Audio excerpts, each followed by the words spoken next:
reasons in favor that the plaintiffs have are likely to prevail on their interpretation of the bylaws. The parties' prior course of conduct uniformly supports the plaintiffs, and the plaintiffs will suffer irreparable harm without the preliminary injunction. Now, with the preliminary injunction in effect, I'm going to order that WSU and Oregon State will be the only two governing members of the board. This is Dirt and Sprague. There's a steal. Sexton after the timeout. Markkanen races to the line. Markkanen 18 and 7. Markkanen 3. Got it. That's the one right there. I told you. With Andy Dirt Johnson and Brendan Sprague. We'll stay 0-0 the first 2 minutes. And then looking at Thompson and McDaniels. What is going on with that? Wow. You've got a full-on fracas going on. Draymond came in to defend Clay. This got out of hand very quickly. Dirt and Sprague on 1080 The Fan. All right, 6:02 in the Rose City. Time for Dirt and Sprague on Portland Sports Leader 1080 The Fan. Hump Day! Happy Hump Day, everybody. What is happening?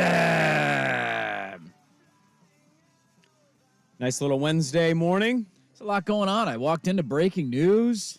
People watching court cases. Everybody's overwhelmed right now. Do.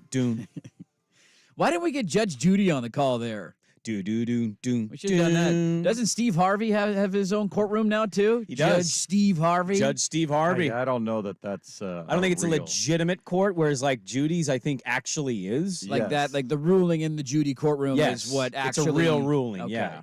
I mean, it would have been great for television. We're all looking for more TV dollars, right? I hear Arizona's broke. I hear Washington's broke. I know UCLA's struggling. We should have thrown this thing on the Steve Harvey channel. $20 million broadcast rights fees. They decide. Who would you want to see from every one of those programs you named in court for this proceeding? Who's representing the plaintiff? University? Yeah, who's the plaintiff for Washington? Ooh, softy. Oh, That's ridiculous. Give us our money right now. see, I think he'd be awful for court because he wouldn't know when to shut up. I was thinking more like, you know that there's going to be a representative, and you don't know who it is until they walk through the double doors. The doors open. Marcus Tuiasosopo, one-time Rose Bowl winner for Washington. What? Marcus Peters is here? Didn't he get kicked off the team? How about Jen Cohen, like halfway through, she rips off her Husky gear. Now she's representing USC. We missed a golden opportunity here. I don't know. Yeah, I don't. It was Chad Johnson for Oregon State. He'd be great. I think it'd be weird. It was weird that people were allowed to listen and watch.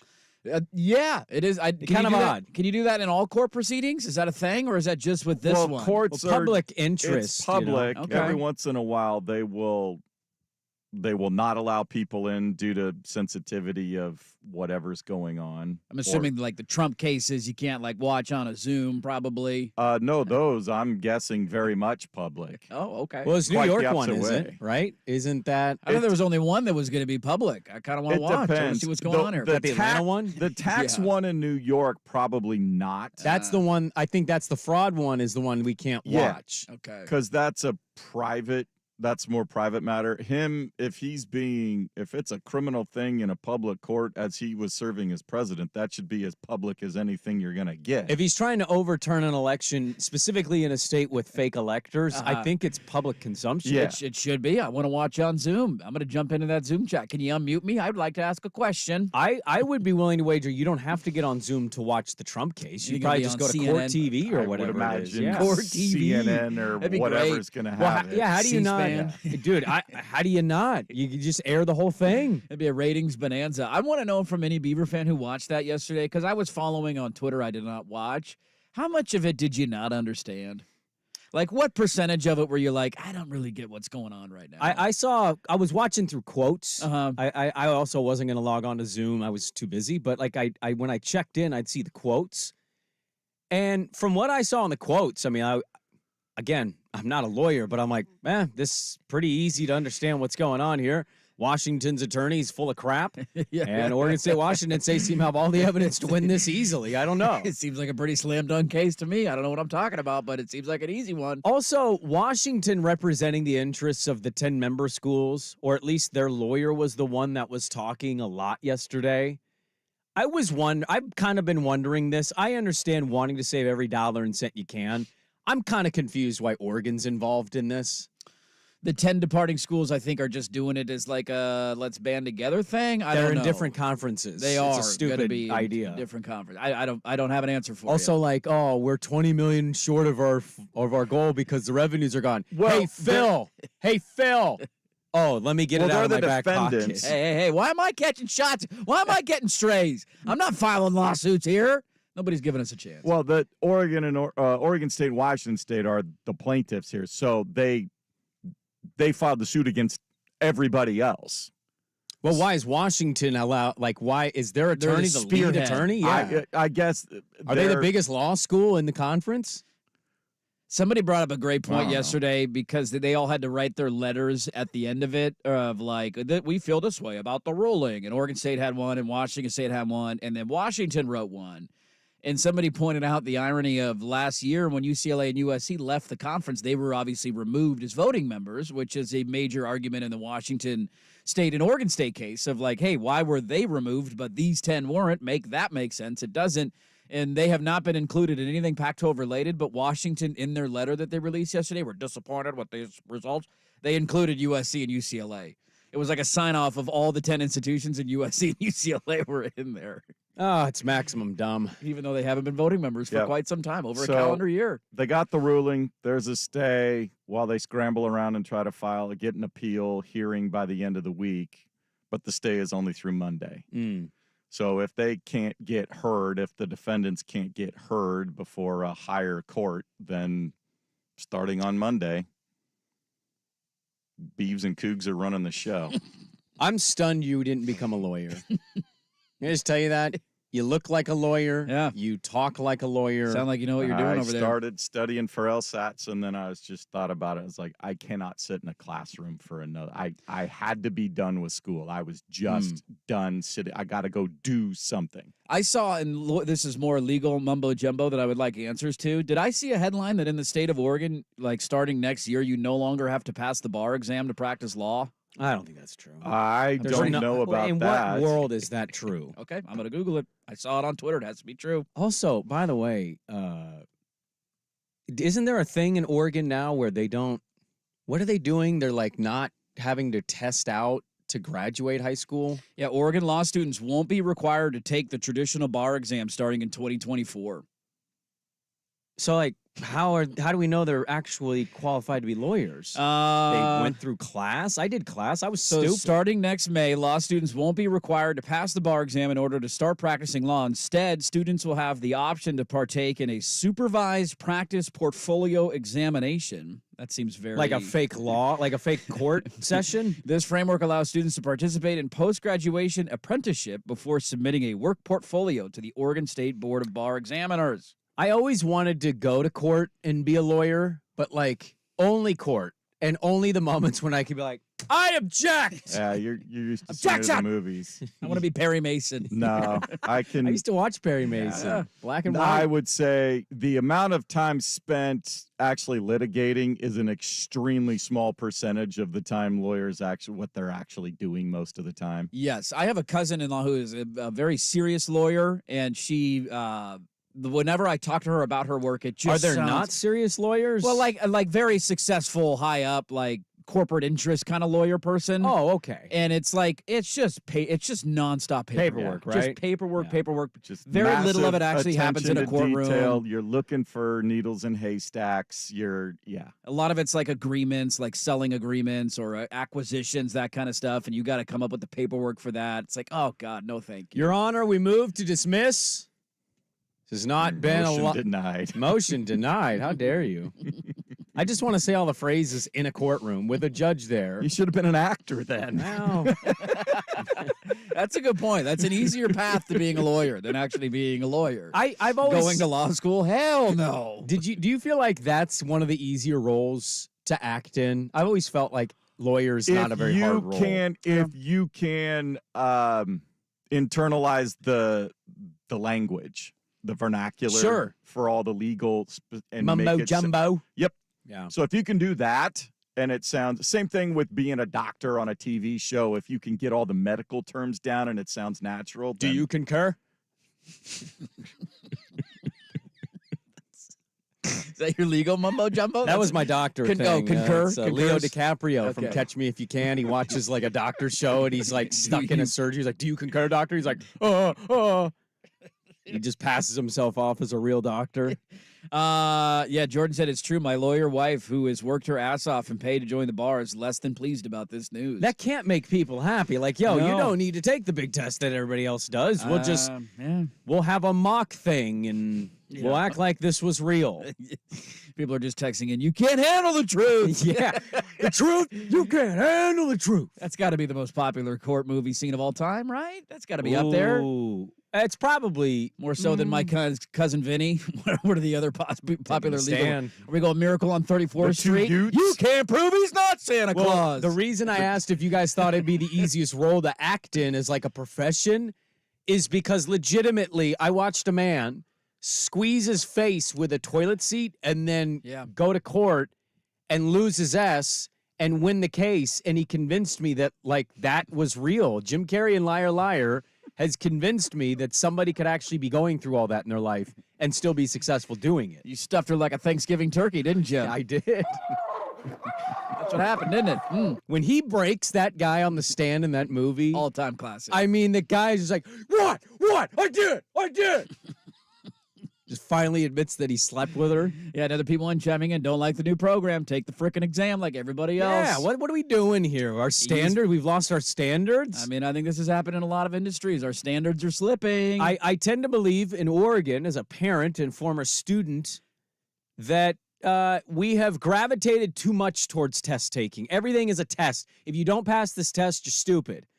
And as a bad test taker, I don't like that method. I also understand, like, there are certain aspects of everything where you do need to be tested on it. This is a little bit different than, like, let's do your Yes, standardized math test and see how you do. Well, I was more talking about the high school thing, where I Sure. think in Oregon now, you don't have to pass any tests. There's just, like, there's no it's just basically show up, you pass high school, which I knew a lot of kids at Park Rose that's how they graduated high schools. They just showed up. Would have been better I off. lived for the test. I wanted everything. Just You to look the like you least live for the surprising thing test. you've ever Least said. surprising Give me two thing. midterms and a He final. wants to Let throw me off the curve. bust That's a why, curve. guys. Yes, he does. He wants to ruin it for the rest Drop of us. the he mic does. and walk All out of us there. want to have fun, and he's over here ruining curves. You are absolutely. I would not have liked you as a No, fellow No, student. not you at would all. have hated me. Not in at high all. school. Really? No, I would have hated you, huh? He would have been the guy I would have been like, yo, hey, can I see your study guide for like 2 hours? I'll make a copy. I'll bring it right back. And he's like, you had your opportunity to write one.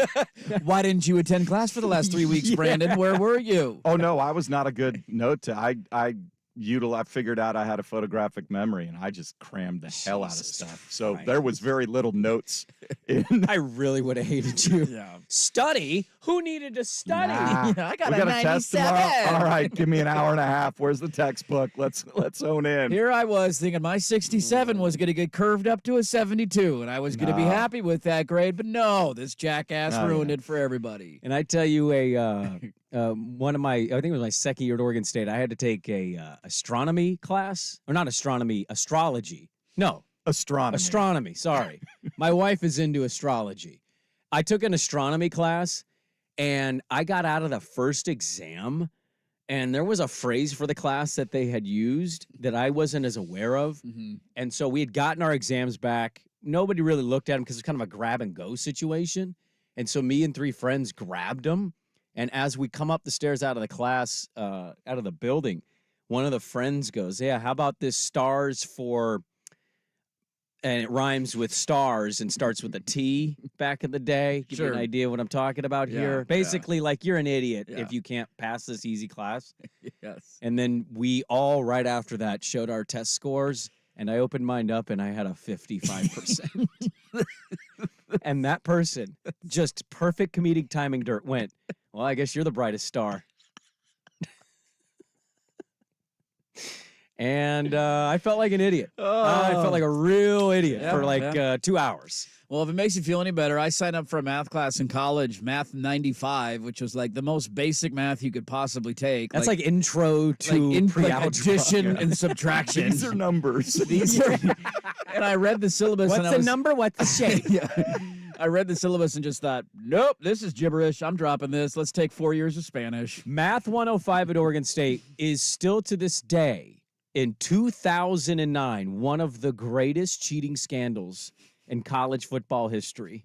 I had so many players on that How many team. Oregon State football players cheated their way to eligibility in that class? Oh, man, they came up with the best ideas. You know who was the best at cheating? The Hawaiian players. Yeah. The Hawaiian players were the best at cheating. And you might be saying, well, Sprague, why keep them out? Why separate them from everybody else that was cheating? Because, my friends, the way they cheated was so next level. They would come in. They wouldn't steal anybody's stuff. They wouldn't sneak any notes in their binders. What they did was they wrote every possible thing you could write on the bottom of their feet because they all wore flip-flops. Yeah. So they'd take their flip-flops off during tests. You put your foot up. There's like you're trying to stretch a little bit. And they'd look down at their feet, and there'd be all these math equations. And I remember looking over going, man, that's a lot of numbers. Dude, he's got a lot of info over there. And it worked. They all passed. He's playing on Saturday night. That's all that matters. He's eligible. We got a shot this weekend. All right. Well, we got to get going. It's a busy show today. Kyle Bonagura will join us at 8 a.m. of ESPN. He covered this lawsuit with Oregon State, Washington State, and the 10 traitorous schools. The traitorous 10. The traitorous 10. Can we make a movie out of this? Yeah, it sounds like a great Western movie. So we'll get to that. We'll find out what all this means. Kyle Bonagura will join us at 8 a.m.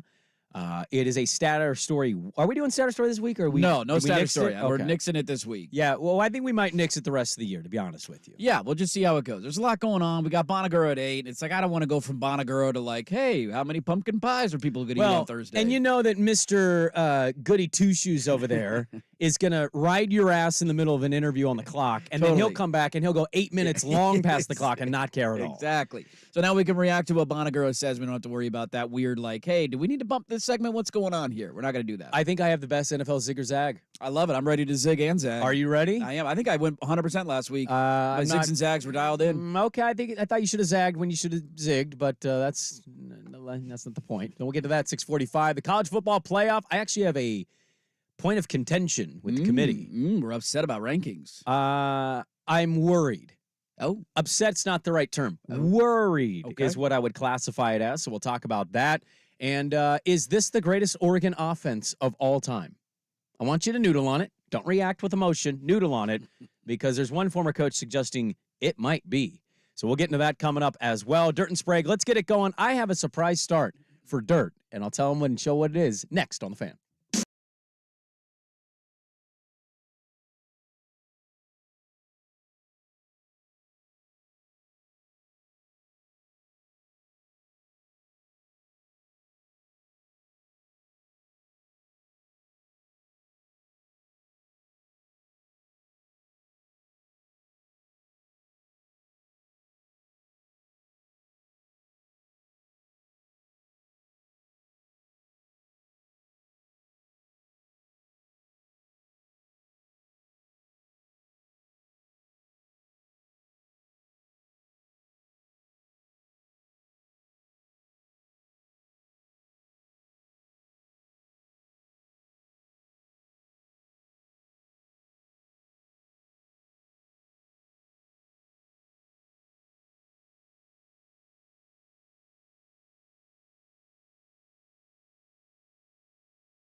Have you caught the cup fever yet? Yes, I did. I'm all kick yeah. I'm all cupped out, dude. My cup was full. It was running over last night. You kidding me, dude? That cup action was great. God, the cup action. Catch a fever. I actually want to get to something in the NBA. It's not necessarily the cup, although I would say I follow somebody who works in the Dame circle, and somebody was like, dude, nobody's going to care about this. It's not the finals. And he goes, well, yeah, once they start hanging banners for it, people will. And I am kind of wondering with this, no matter how fuddy-duddy we sound, I am kind of curious if this thing can catch on. If this can get people as excited as the playoffs. And also, if this is as important to the NBA as they're making it out to be, everybody's court is a bright color. It looks like a unicorn threw up on somebody's court every time. God, going back and forth between Utah and Portland and the Denver-LA game last night. God, it was awful. I hate the court. I'll be the old guy there. But I do believe if you need people to care, want people to care, you do have to kind of act like this is a title. This isn't some tournament that's like, oh, it's cutesy.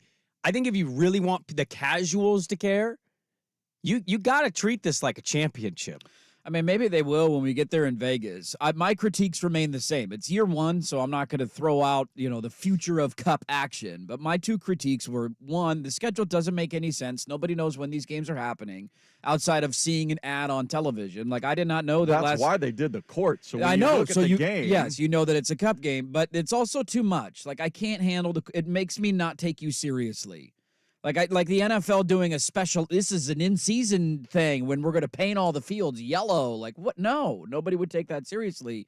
I can't do it. The schedule needs to make more sense. Have them all be in some kind of window where they're like, it's this week is cup week, and we're going to go play our cup week, not a game here, a game there, but then that game counts, but that game doesn't count. None of that makes sense, and the courts are way over the top stupid. If they fix those two things, I said this originally, like, you give me a Final Four in Vegas, and it's like Milwaukee versus Denver, and I don't know, pick whatever two teams you want, single elimination Final Four, I'll probably watch. Like, I got nothing else going on by the time we get to when the championship's going to take place, but I have a hard time taking colored courts seriously. Should the NBA suspend Draymond Green for the rest of the year? I don't know about the rest of the year. No, I think it's time to start having this conversation. It's reached a point. It's not like, oh, I'm worried that guy is yelling and I don't like that on my TV. I like the passion. I like the fieriness. But what bothers me is, like, this is becoming assault. He punched Jordan Poole square in the jaw, knocked him to the ground last year, his own teammate. Yes, he did. He suffered no real suspension. And then this year, last night, within 2 minutes of the game starting, McDaniels and Thompson get into it. And that turns into Draymond grabbing Rudy Gobert from behind and putting him in a headlock. And Steve Kerr's like the guy telling, don't murder him. Don't do it. It ain't worth it. You can tell Gobert on his face for a moment was like, dude, I can't breathe. Like, I'm getting choked out here. Draymond's not 6'2". Draymond is like 6'8" and strong. Nice move by Karl Anthony Towns to just stand there and watch his other center get choked out and not do anything about it. Well, I think Cat was deciding, which Cat am I right now? Because he changes his voice in all these interviews. So, like, which Karl Anthony Towns am I right now? My teammate Cat, am I angry Cat, am I low-key Cat? I think he's going to get at least 10 games. This is ridiculous. More. How is it not more? Yeah, it should be more. He got suspended in a finals. This is who he is. Didn't he have a dirty ass play a couple of games ago too against Donovan Mitchell? Didn't he like throw an elbow into Donovan Mitchell as he was going up for a layup? Yes, like in the back, and they didn't see it in real time. But then Donovan Mitchell got up and like got in his face and was like, "What the hell's the matter with you?" He's and a dirty ass. They had to go back and watch the replay, and on the replay, you're like, "Oh, that's where it was," and he got kicked out of that game too. I'm sorry. I'm kind of shocked at both of you. 10 games is. I'd go more than 10. I don't know about full season, but I'd go like 25 games. That's what's going to happen. I would look at having him out until the All-Star game. He assaulted a teammate last year, got leaked on video, and he choked out an opponent last night on the court within 2 minutes of a game that was 0-0. We're just giving a little slap on the wrist still, huh?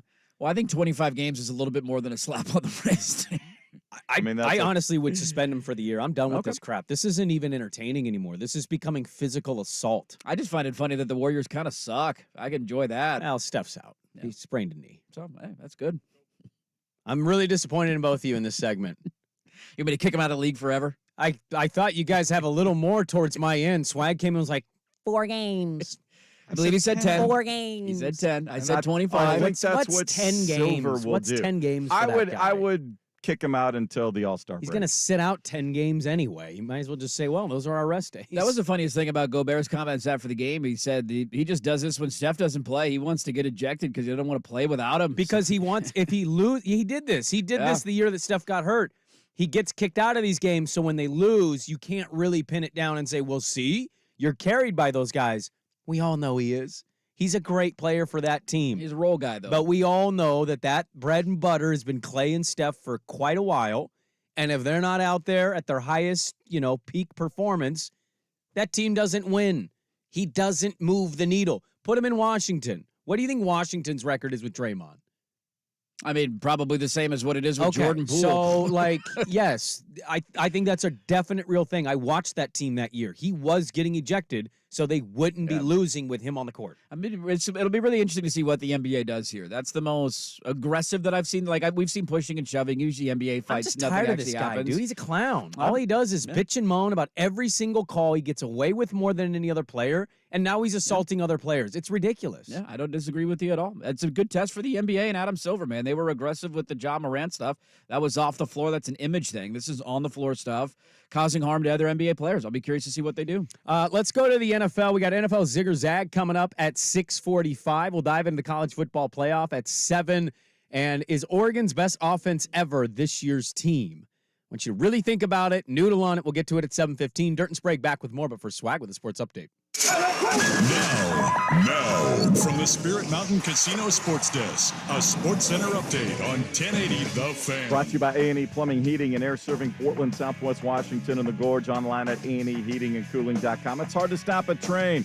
First on The Fan, a Whitman County judge granted the preliminary injunction to Oregon State and Washington State Tuesday afternoon that will establish those two schools as the only active voting members of the board for the Pac-12 Conference. The parties did agree to stay the injunction until Monday as the defendants seek an appeal by the end of the week to the Washington Supreme Court. The only change to the top 8 teams in the College Football Playoff Committee rankings came at the top. Georgia leapfrogging Ohio State for the number 1 spot. Michigan and Florida State remain 3 and 4. Washington and Oregon still at 5 and 6. Oregon State up 1 spot to 11. Cleveland Browns announced this morning that an MRI revealed a displaced fracture in the throwing shoulder of quarterback Deshaun Watson that will require season-ending surgery. Trailblazers had pulled it with 2 points of the Jazz early in the fourth quarter at 95-93, only to be outscored down the stretch 20-6 for a 115-99 loss. Portland's right back at it tonight at home against the Cavaliers, 7 o'clock tip on Root Sports Plus. Cleveland, 9.5-point favorites. Wayne Tinkle's Oregon State Beavers off to a 3-0 start with a second straight overtime win. They hold off Appalachian State, 81-71. Jordan Pope led the way with a career-high 25 points for the Beavs. More sports scores and stories in 30 minutes. Jason Swigart from the Spirit Mountain Casino Sports Desk. Watch and wager on pro and college football from across the country at Spirit Mountain Casino. Learn more at spiritmountain.com. One number does it all for contests and text.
The Fan. Dirk just alerted me that, did you know that Notre Dame's going to be the last ever Pac-12 network game? Football, yeah, because they'll keep going with basketball, but the last ever Pac-12 network football game will be Notre Dame at Stanford. Catch the fever. I'm already bemoaning the fact that Utah-Arizona is a top 22 matchup, and it's at 11:30 on the Pac-12 network. Why did you say top 22 instead of just top 25? Just because you went to their number? I'm giving them an extra couple of points there. It's not top 25 matchup. Utah's 22. Okay. It's a top 17 versus 22. Touche. It's 11:30 on the Pac-12 network. There's going to be 46 people outside of the state of Arizona or Utah that are watching that game. What are we doing? Do you think that this is it for McDermott in Buffalo? Should be. He says, I made a change because it was time. The offense didn't look quite how he wanted it to look. He fires Ken Dorsey yesterday during the show. I viewed it more as a move of a coach that's desperate. He needed to do something to deflect the blame. The scapegoat. Hey, well, we're turning the ball over a lot. What's going on here? We need to fire an offensive coordinator. A lot of people immediately pointed out, if you don't have 12 guys on the field for the missed field goal, you win. Special teams. You win the game, and you're probably not firing Ken Dorsey after a win. So a 12-man penalty ends up, somebody had it, Bob Condota, I think, had the tweet, said the 12th man benefits Russell Wilson again. I thought, that's well played right there.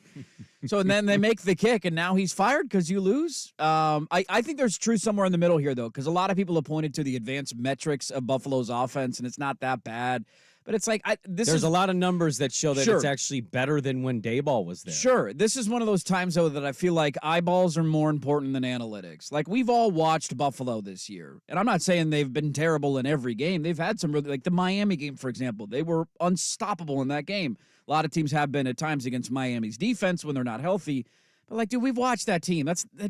They don't feel like a great offense. They don't run the ball very well. They turn the ball over a ton. Like, I don't know. Sometimes you got to get the advanced metrics out of it because it doesn't take a genius to look at Buffalo's offense and say, I mean, they're not terrible, but I'm not going to sit here and act as if they've just been an unstoppable juggernaut through 10 weeks. Well, this is where I would slightly disagree with you. You don't need to get the advanced metrics out of there, the analytics. I think you just need to sum it up and say the numbers are showing me they're this, but why aren't they winning? Why don't they look as successful? Because their quarterback turns the ball over more than any other player in the NFL. He's got a lot of turnovers. So, like, I hear what you're saying, but I don't think it's the metrics and the analytics that are the problem here. I think the offense is fine when the quarterback isn't having 3 turnovers in a game. Yeah, I don't like when people use it as an excuse to say, well, their offense hasn't been an issue. But they have at times had really bad performances. Are people talking about so are we talking about the offense when we talk about Buffalo, or Josh Allen can't stop turning the ball over? Because for me, it's the latter and not close. And they do need to run the ball, though. I agree with that. I agree with you. But I have seen a lot of people point to, how could you fire an offensive coordinator when you're third in EPA and you're second in this stupid metric? And it's, I don't know. In watching them throughout the course of the year, there's chunks of games where they cannot run the football. They have, in my opinion, one legitimate weapon. Gabe Davis is fine. Tight end's been out all year. They're trying to bring Kincaid along. But they can't run the football. They have one legitimate weapon. To me, there's nothing about them and watching them that it has ever screamed, this is an elite offense if they just stop turning the football over. They would be better if they stopped turning the football over. But I'm not going to excuse that the numbers and say that this is an elite offense. Are you turning into Wilcox on me? I am going a little nerds have won? I'm going a little anti-analytics, man. Okay. Like, my eyes are not lying to me. We've watched Buffalo play a lot of football this year. But turnovers are the biggest problem. I do not disagree with that, and I brought it up yesterday. But isn't that where you'd say your eyes are noticing? It's not the offense, it's the turnovers. But I'm watching them a lot in games where even when they're not turning the football over, and I'm not overly impressed with them. How much of that is Josh Allen? How much of that is Ken Dorsey? That's where I'm asking. He's fired now, so it's obviously it was all on Ken Dorsey according to Doug McDermott, but I don't know, man. Like, if your quarterback doesn't stop turning the football over, you're not winning a game. Yeah, if you can't run the football, you also can't win a lot of games. But they've won games without running the football. It's just not a consistent strategy. That's my larger point. Well, their run game's always been bad. Do you recall any great times when Dayball was there coaching offense that their run game was elite? No. I'd have to go back and look at the numbers and see what they were at the end of the year. But no, it wasn't a strength of theirs. Their running game has largely been Josh Allen, but you don't want to continue. Like, he was injured all last season because he was their only run game. This has been a problem of theirs for a long time, which again is why I point to some of these advanced metrics telling me how good their offense is. Like, dude, you can't run the football. So stop it. They have 116.5 today on the season, 116.5 per game. 2021 regular season, I believe that was Dayball's last year, wasn't it? Because he coached last year in New York. Last year was his first year with the Giants. Yeah. 129. 13-yard difference. Slightly better, but not a huge difference. Not a huge difference. No. The difference, though, if you were to look it over, turnovers. Yeah, I would go back even just 2 weeks ago, man. They were in Cincinnati on Sunday night, and I picked Cincinnati to win that game just because I thought they were playing better ball, and then that kind of blew up this past weekend against Houston. But they only had one turnover in that game. They scored a touchdown with ease on their opening drive. Then they couldn't move it again until the fourth quarter. Like, they went 2 quarters without doing squat. And Cincinnati at times can play good defense, but that's not one of the best defenses in the NFL. I think there's a lot going on there in Buffalo. But to answer the original question, this should be it for McDermott. He's looking for scapegoats. If you don't win multiple playoff games this year, like, what are we holding on to? What do you make of the Watson injury? Came out of nowhere this morning. Done for the year. A self-diagnosis. What's he saying? It's a shoulder injury? He's done for the year with a shoulder injury? Displaced fracture. Yeah. Okay. It's very the bone. So they'll have 2 seasons of that $231 million contract with nothing to show for it. I mean, is it controversial to say it's not a big deal at all? Well, I mean, their record would indicate the opposite of that. How many games has P.J. Walker won? How many games has Deshaun Watson won? Has Walker only won one? I know he beat the Niners. I thought it was more than that. They didn't beat the Seahawks. I know they beat the Niners. Okay, let me look it up. Yeah, go look at his starts. I'm curious about this. Maybe 2 at the most. So they've won 6 on the year. They beat Baltimore not because of Watson. No. They won Baltimore because defensively they suddenly just got all the stops and turnovers. They also had some deflections. There was a pick 6 that was deflected. And then he won 2 games. He played the 2 games, or 2 of the games that he started. He did not beat Seattle. He was 2-1. He beat San Francisco, and they beat Indianapolis in that crazy 39-38 game. Yeah. And then they lost to Seattle in a game that they very easily could have won. They should have won. So you got 2 of your 6 wins are P.J. Walker, and so Deshaun Watson is 4-2, and P.J. Walker's 2-1. I don't think there's a difference with them. I don't either. That's the point. I've watched them both play. They look kind of the same, which is disturbing. I don't know if Deshaun Watson has a 300-yard game yet in a Cleveland Browns uniform. He doesn't this year. I know that. I mean, I know this is over for them with him this year. I still think they can be a good team. But, like, what do you do next year if he comes out the gate the first 4 or 5 games and is this? Good luck getting rid of that contract. Well, you can't get rid of it, right? It's fully guaranteed. Nobody's going to trade for it. They could do agreed buyouts, though, can't they? When they want to release a player, Swigard, can't they do, like, an agreed-upon buyout? Like, maybe it's not the full Well, they still need the player to agree. Well, that's what I'm saying, is that they can get out of it that way, right? They could negotiate with him and say, we'll give you it right now. They could negotiate a buyout. Yeah. Here, we'll pay you this right now, and you're done and off the books. I don't know how that works with the salary cap specifically. I don't either. But yes. I don't think you can get the money off the cap. That still has. I mean, you can probably buy him out to like get him off the team. It might be able to get prorated out a little bit longer, but yeah, you're still there's some dead cap money there somewhere. I object, Your Honor. There is no hope. No hope with Deshaun Watson. What are you objecting to? The contract that we gave. I want out. That's. Well, I mean, this just he reeks of a guy. I don't know what his personal life is behind the scenes outside of all the accusations. It just reeks of a guy that got paid a lot of guaranteed money and was like, cool. Yeah. I'm good. He didn't want to go to Cleveland. Remember, he never wanted to be there. It was either Carolina or Atlanta. And then they gave him $230 fully guaranteed dollars, and he said, "Okay, I'd love to go to Cleveland and play in the cold. Freeze my ass off in Cleveland for $230." The guy wants nothing to do with that organization, but you're paying him $230 million. Let's stay in the NFL. We'll get to college at the top of the hour. Let's stay in the NFL. NFL zig or zag? A lot of people saying this week's might be the best one, Dirt. Might be. Can't wait. All right, we'll get to it next on The Fan. It's The Fan.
This is Dirt and Sprague on 1080 The Fan. All right, we'll get to the college football playoff rankings released last night. And is this Oregon's best offense of all time?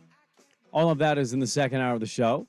Kyle Bonagura at 8 a.m. will join us to talk about the lawsuit with Oregon State, Washington State. They won the judgment yesterday, but it has been appealed, of course. And so we'll dive in to try to understand all of what's going on in that situation at 8 a.m. But it's time for NFL zig-zag. I was walking down the road last week, and somebody stopped me and said, hey, love zig and zag.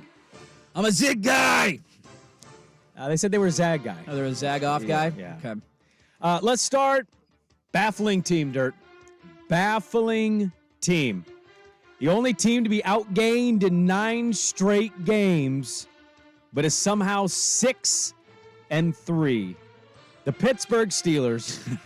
Dirt, our friends over at our sister station in Pittsburgh, 93.7 The Fan in Pittsburgh, had this to say.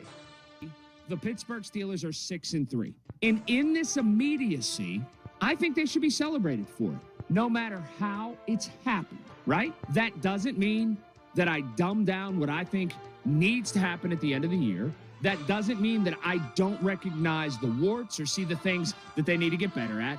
It's just in the immediacy, it can be both.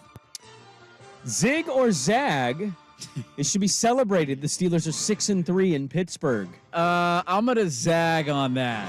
And I'm a big Tomlin guy. We should have seen this coming, that they're not that good of a team, yet here they're of course going to finish at or above 500. They do it every year. They always find a way to compete. I'm terrified, though, if I'm a Steeler fan, for a couple of things. One, the refusal to move on from Matt Canada, who is clearly a problem and has been a problem for a long time. I just don't understand it. And two, they're kind of in that no man's land where you're going to have to go into the AFC playoff picture with Kenny Pickett at quarterback. They beat the Green Bay Packers last weekend. They got a pick in the end zone at the end there, a tip ball, won the game 23-19. You know what Kenny Pickett did last weekend? He was 14 of 23 for 120 yards. That's an NFL quarterback that's going to have to go into Kansas City and beat Patrick Mahomes or go into Insert Stadium and win a big playoff. Like, it's just not going to happen. So you're not bad enough to improve where you need to, most importantly, likely at quarterback, and you're not good enough to win anything that actually matters, but they're well coached and good enough defensively that they're going to beat a lot of these bad teams. It's exactly what they're doing, but they're stuck in no man's land in the NFL. I'm going to zag on that. Let's go to Baltimore, where beat writer Jeff Zerbiak writes in The Athletic this. Through 10 games, the Ravens have trailed for just 28 minutes and 48 seconds. That's a great step. Yet, they are 7-3. According to NFL research, the only 2 teams over the past 40 years to trail for less amounts of times through 10 games were the 84 Dolphins and the 98 Broncos. Both were 10-0 at this point. Dirt, zig or zag, you truly can trust the Ravens as a legitimate Super Bowl contender. I'm going to zig on that. I know usually I argue I got to see it to believe it, and Baltimore has not shown it when it matters most. I love Harbaugh, though, and I love Lamar Jackson. I'm glad that he finally got paid. But I'm going to say that I'm zigging on this because of what they do defensively, because of their ability to run the football, and because of how balanced they are. We just got done talking about Buffalo. Their issue is they're not balanced, and everything that they do is relying upon Josh Allen, A, not turning the ball over, which he can't stop doing, and B, he has to be their entire offense. That's not the case in Baltimore. They're running the football at a high clip. They're playing a high level of defense. I'd be fascinated to go back and look at those other teams who started the season 10-0 and how many close games did they have that they could have easily lost, but a ball bounced their way or a call went their way and they ended up winning. That's the case for Baltimore. They're 7-3. All 3 of their losses are games that you could pretty straightforward argue that they should have won. They had no business losing on Sunday to the Browns. They had no business losing that game in Pittsburgh a couple of weeks ago. And you go all the way back to that random Week 3 game they lost to the Colts 22-19 in a tsunami. Like, they easily could have won all 3 of those games. I'm zigging on them, man. When you're that good for 10 straight weeks, I don't know how you don't buy in. We did discuss Buffalo earlier. They're struggling right now. Take a listen of Jeremy and Joe of WGR over in Buffalo, our sister station. They tried to rank the McDermott loss and where it stacked up all time. That one was probably worse. Probably dumber, I should say. Maybe not worse. It was definitely dumber. Dumber, not worse. Yeah.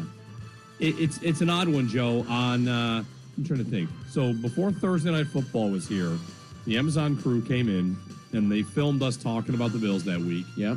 And I remember saying, while they were sitting here, Patriots game was the worst loss of Sean McDermott's career. And it didn't last that long. That's worse. You think last night was the worst? Yep. I don't know. New England looks pretty bad, but That one's worse. yeah. It's worse on a million levels. It's worse on, Denver, I'm going to say this with my whole chest. Okay. Stinks. I'm getting mad now.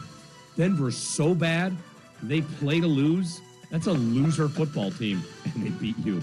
Like it's embarrassing. Dirt zig or zag. The Bills have missed their window. I will zig on that. I think it's done. They need a new coach. They need a new identity. Josh Allen needs a recalibration of not turning the football over, which I don't know if you could do at this point. You know what's crazy to think about? They beat the Dolphins 48-20, and that was one of those like, damn, Miami was scoring on everybody. They blew them out in Buffalo. Since then, Buffalo is 2-4. Their 2 wins. One of them was the Sunday night game against the Giants, in which they got bailed out by a no call in the end zone on a DPI. They should have lost that game. The Giants would have had another shot at the 1-yard line. Their other win was a game against the Buccaneers, in which they tackled the wide receiver in the end zone during a Hail Mary. Those are their 2 wins. They easily could have lost 6 games in a row, and this team's just not playing good football. I'm zigging on it. The window's closed. Trevor Lawrence, 2,120 passing yards, 9 touchdowns, 6 picks, an 89.3 rating. Baker Mayfield, 2,143 passing yards, 14 touchdowns, 5 picks, a 93.7 rating.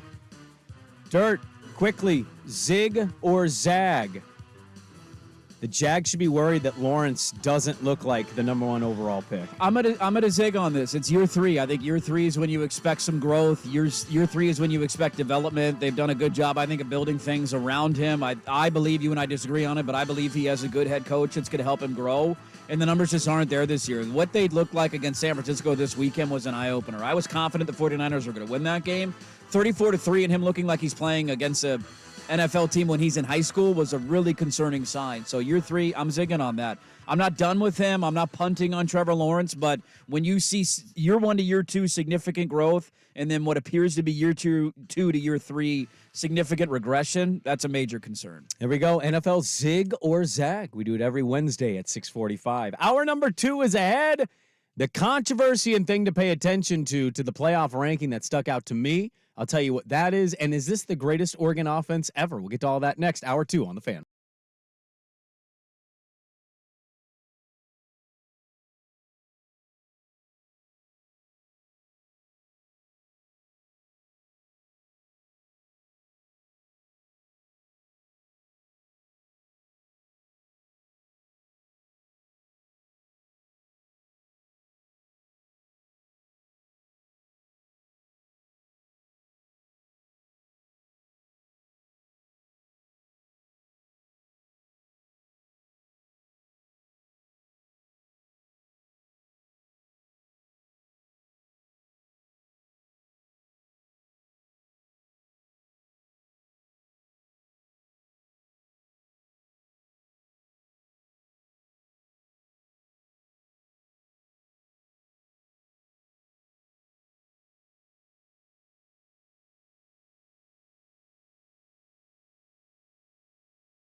Audacy app is KFXX, KWJJ, HD2 Portland, 1080 The Fan. That's his thing. That's beautiful. Isn't that great? An Odyssey station.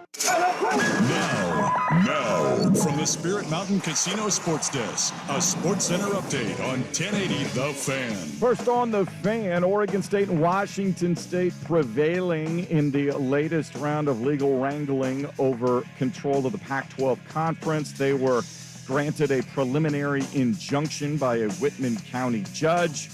All the parties agreed to stay that injunction until Monday. Defendants are seeking an appeal by the end of the week to the Washington Supreme Court. Only change in the college football playoff committee rankings at the top was at the very top. Georgia has overtaken Ohio State for the number 1 spot. Michigan and Florida State remain in the playoff grid at 3 and 4. Washington and Oregon just outside, looking in at 5 and 6. Oregon State up 1 spot to 11th. Cleveland Browns announcing this morning an MRI revealed a displaced fracture in the throwing shoulder of quarterback Deshaun Watson that will require season-ending surgery. Blazers get outscored 20-6 down the stretch in Salt Lake City. They lose to the Jazz 115-99. Back home tonight to host the Cavaliers. 7 o'clock tip on Root Sports Plus. Cleveland now a 10.5-point favorite. Tonight on 910 ESPN Portland, the Pilots looking to start their year 4-0, hosting the Tennessee State Tigers. 6 o'clock tip from the Child Center. We'll have pregame coverage at 5:30. Portland currently 9.5-point favorites. More sports scores and stories in 30 minutes. Jason Swigart from the Spirit Mountain Casino Sports Desk. Watch and wager on pro and college football from across the country at Spirit Mountain Casino. Learn more at spiritmountain.com. The latest Blazers moves and breaking news. Keep it here on your home for all-day Trail Blazers coverage. 1080 The Fan.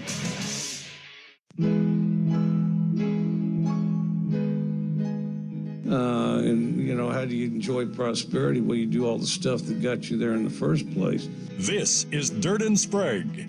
All the little things, it's not some deal where I'll get in trouble for this, I'm certain, but Andy Dirt Johnson. Where instead of playing hard and getting a first down and getting a play, then, you want to sit behind a shade tree, eat a fish sandwich, and drink a lemonade with your fat little girlfriend. And Brandon Sprague.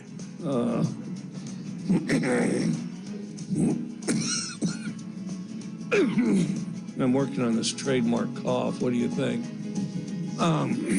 It's getting better, too. Well, then, we marched it downfield. Dirt and Sprague on 1080 The Fan. All right, welcome back in. Hour number 2. Dirt and Sprague here on Portland Sports Leader 1080 The Fan, the Odyssey app, 99.5 HD2, and youtube.com/1080 The Fan. If you missed the first hour of the show or any hours of the show, you can always catch it at the Service Patriots podcast section at 1080thefan.com. Check out the latest special offers for all our listeners at servicepatriots.com/thefan. And the Vancouver Ford text line is 503-864-6326. That's how you can get a hold of us. Share your thoughts, share your feelings. You can also comment on the YouTube chat as well, because Vancouver Ford, they treat you right before, during, and after the sale. Visit them for more information at vancouverford.com. The YouTube chat is asking the question, what's the worst contract, Deshaun Watson or Jimbo Fisher? Well, one's $230 million for more a guy money. who's not doing anything, and the other's $80 for a guy that's not doing anything. That's very true. I'm going to go with the more money part. Okay, all right. There's still the remote chance that there's a slim possibility that Deshaun Watson at some point in that contract does something. I wouldn't bet on it, but there's any evidence of this? No, not at all. I've heard the theories that, taking a year and a half off, there's a transition to that takes longer than people think. That time has passed, and we're still here. So he's not very good. I think he's mentally fried. Yeah, is what I personally think. I think the off the field stuff, the noise, the amount of questions, the looks he probably gets from some people in public spaces. I don't know how it wouldn't affect you mentally. Yeah, shouldn't have sexually assaulted a bunch of women. What would have happened to you? Well, there's certainly that for sure, yes. But I think that stuff has kind of mentally fried the dude. Yeah. He just doesn't. Have you seen any evidence or game or moment where he's looked close to the Houston version of this guy? Not anywhere in the same universe. And what is that? I don't think that's just health. I just don't think I think he's mentally fried, is how I'll say that. Yeah, that's very fair. College football playoff rankings were released last night during a basketball game. and I continue to not watch it. I actually ended up watching the end of Duke and Michigan State. Yeah, Duke and Michigan State. Why did you watch the end of that? It was a blowout. I just turned the TV on waiting for the rankings, and so I watched the last 4 minutes of the game because they were supposed to be out at 6, and then that game went long, and Tom Izzo called a timeout down by 9, and I wanted to punch my television. You didn't want to stick around for Kansas, Kentucky? That was actually the better game. That was the better game. Stick around for Kansas again. Entertaining. Who ended up winning?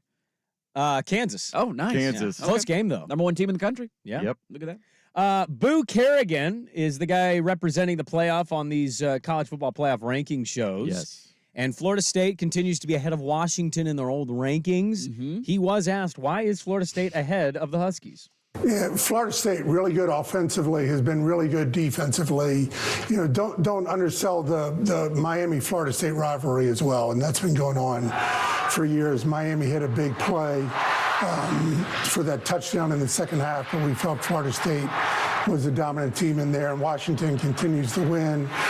Really good defensive second half against Utah, but as we looked at it and evaluated it, and as y'all can appreciate, the debate is getting stronger every week as we get more and more data points going through this, but we ended up with Florida State at 4 and Washington at 5. What was that noise? What was going in and out? It was like escalate. Yeah, it was like somebody was turning up crowd. It was like, people were cheering all of his points. He was making such good points that they were cheering him on after all of them. I think they must have been showing some sort of highlights or graphic package over. That's from the show. Well, I assumed. I just didn't. I didn't see the show. I don't watch the show. I actually get mad when I watch that show, so I don't watch the show. It's a ridiculous defending of Florida State being at a watch. They're deep. Don't overlook the defense. And Don't overlook the rivalry with Miami. game. Miami So did stinks. Washington. Mario's still screwing the Ducks all these years later. Washington also played in a rivalry game 4 weeks ago. They won it. What are we doing here? And that team is the 6th team in the country. Where's Florida State's best win? It would be LSU. LSU would be their best win. Somehow I think it's their only LSU with a three losses is 15th in the country. Yes, they are. Yeah. SEC bias, baby. It's a magical thing, is it not? Did you see Missouri shooting up? Well, I want to talk housing about a this. really bad Tennessee team, and all of a sudden they're better than Oregon State and Louisville. Well, this is kind of I appreciate you pulling this, Swag. So this is not towards you. I don't care about Georgia jumping Ohio State. That should happen, by the way. That was the right move. I had no issue with that. Whatever. I want to talk about something here that I do think I am a little worried because next year this is not the same conversation. No, it is not. We got a 12-team playoff. It's a 12-team playoff. You know who would be the last team in the 12-team playoff right now? Would be your Oregon State Beavers. Because Penn State wouldn't make it. Well, you would get 11th. the group of the group of 5. The 12th team, would be the last one in. And you know what the matchup would be in the first round if the 12-team playoff existed with these rankings? You would get Oregon State at Oregon in the first round of the playoffs. That'd be a really weird. Wouldn't that? If that was this year, could you imagine having the Civil War and it's like, hey, next week we're doing it again, right back in Eugene. Let's double it up. Here we go. Here, this is what I noticed with this because I don't really care to argue all that much about why did Georgia go ahead of Ohio State? There's not an argument there. You mentioned Oregon State. You can mention teams like Oregon State, and you say, next year if you're here, you're going to be in, and that's always kind of been your optimistic, I think, spin or viewpoint of the situation is your schedule's not going to be as hard. You can run through that, and if you're undefeated, you'll be in this thing. Yeah, you got a shot at it. This is why I continue to not be convinced that's actually really possible. Did you see how many spots Missouri shot up? They shot up a lot of spots. A lot of spots. They shot up 5. 5 spots for blowing out Tennessee. For beating Tennessee. Yep. Oh, by the way, Tennessee had to drop 5 because you bumped Missouri up 5. So while you might be, and many people like you could be sitting here going, hey, it's nothing in for Oregon State. This has always been my counter. If you don't think next year when it gets to 12 it's not going to get controversial, you're an idiot. They are absolutely going to fix those rankings where they get the teams that they want in outside of that group of 5 qualifier. And Missouri going up 5 slots, the only reason they're doing that, is because they want to make resumes look better. It's just what it is. It's always been this way. It will continue to be this way. Look no further than the debate we just heard him say, Florida State, Washington. He gave no actual reason why Florida State is ahead of Washington with resume. He pointed to, hey, look, they played a tough game. Hey, look, their defense is a little better than you think. Those aren't valid reasons. So while you might be sitting here still thinking, Oregon State, nah, Sprague, you're wrong. Oregon State's going to be in it. I would counter and say, look at what they did to Missouri. And if you don't think they're not going to do that next year with the expanded conferences and screw teams like Oregon State out of this, I think you're missing the mark here. Missouri jumping 5 for beating Tennessee is an absolute joke. Well, let's wait and see what happens in the last 2 weeks with Missouri, too, because Missouri's a good team. They got some good wide receivers. Like, Missouri's not garbage, but they very easily could lose one of their last 2 games. Tennessee's not good. I've seen Tennessee play Tennessee's not a very good team. They should have beat Alabama, but that's a whole different argument. The Missouri thing, like, let's just wait and see what happens in the last 2 weeks. I wouldn't be shocked if they drop one of these final 2 games. You're coming off an emotional high. Florida's kind of playing for their life this weekend in that matchup, so just circle that one. Like, Florida's in an absolute tailspin, and sometimes you get the win one for the Gipper. Billy Napier might be fired, so just keep an eye on that game this weekend. It's 4:30 on ESPN. Your point about Oregon State getting in future models is 100% accurate as an at-large. Like, you're never going to have a chance to get an at-large bid. No. You're going to have a conference affiliation, which is a whole different conversation, which we can figure out as the weeks go on, and we'll get to that coming up a little bit later on in the show because there was big news in that regard yesterday. That's an argument of you're a group of 5 champion. That spot will be maintained in the current or the future iterations of the playoff, and you're going to have a guaranteed spot. You're not going to be able to get an at-large bid playing the kind of schedule that Oregon State's playing. That's never been the argument. It's been if you end up in a Mountain West and you win the Mountain West, there's a very good chance you're going to be the highest-ranked team because currently the highest-ranked group of 5 conference champion, which it's not settled yet, but the current highest-ranked team is Tulane, and they're 24th. Like at 2 weeks ago, it was Air Force. This is the kind of competition that you're going to have for that spot if that's the move that ends up happening for Oregon State. An at-large bid will never happen to a Mountain West team, an American Athletic team. It will never take place. Yeah, but 5 spots? How many teams have jumped 5 spots in these rankings? I don't know. I don't follow that closely. 5 spots. We jumped a team 5 spots for beating Tennessee? Like, what are we doing? We thought 12 dirt would be the escape from the controversy. We've said that on the show. We were like, if you go to 12, it's, how controversial can it get? I'm here to tell you, after this set of rankings this week, it's going to be contentious and controversial because not only are they going to screw teams that have quality resumes and prop up the ones whose resumes are a little weaker, they are also going to do matchups that will end up screwing you. Oregon next year, I don't know what Oregon's going to be next year. I don't know what their quarterback's going to be, but I'm going to assume Oregon's going to be pretty damn talented and good. If Oregon is in the mix and they don't win the Big Ten, who do you think Oregon's going to have to face in round 1? I'm here to tell you it's probably not going to be a layup. You're probably going to get upset by it because it doesn't make sense. And even though I can't believe I'm saying this out loud, given what we said about it, I think they're going to find a way to make 12 teams controversial. They are going to screw the teams they don't care about as much as you think Georgia, you think Alabama, you think Texas if they're rolling, Ohio State. You think they're going to have controversial matchups in round 1 of that thing? Doubt it. I would bank on Washington, Oregon, those kinds of teams having the matchups that fans go, we have to play Alabama in round 1?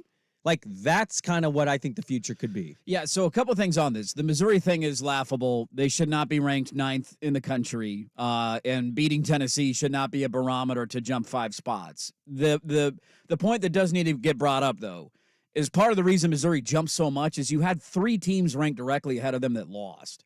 So that's just an automatic jumping of 3 spots. You're not going to rank them ahead of Ole Miss because Ole Miss and Georgia just played. Missouri lost by 9. They had the ball in the 4th quarter with a chance to win. Ole Miss lost by 50. So you're not going to rank them ahead of Ole Miss. You're not going to rank them ahead of Penn State. Penn State has played 2 meaningful games all year. They have not been a ranked team all year. Why are they ranked? They should. I'm with you on that. Have a resume. This is my point, though. Like with the Missouri stuff, I see the larger argument. It's like, what? Why is Missouri in the top 8 or 9, wherever they ended up being ranked?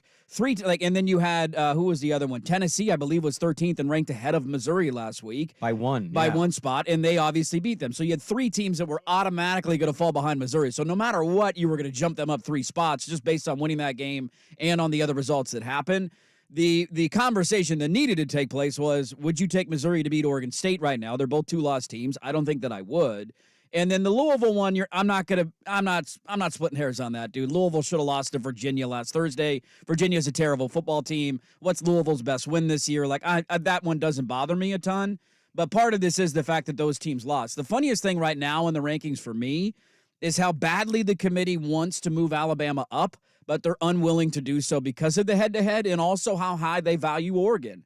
I think a lot of the advanced metrics will point to Oregon being deserving of the ranking that they have, but they realize if they move Alabama and Texas up, they have that weird head-to-head conundrum where Texas is not playing good football. They're eking out wins against bad teams, but they have a 10-point win hanging over the head of Alabama. If Alabama and Texas played this weekend, we would all take Alabama to win that game. They're playing better football than Texas right now, but it's a head-to-head that exists in September, and they're having a really hard time with that. I think I want computers.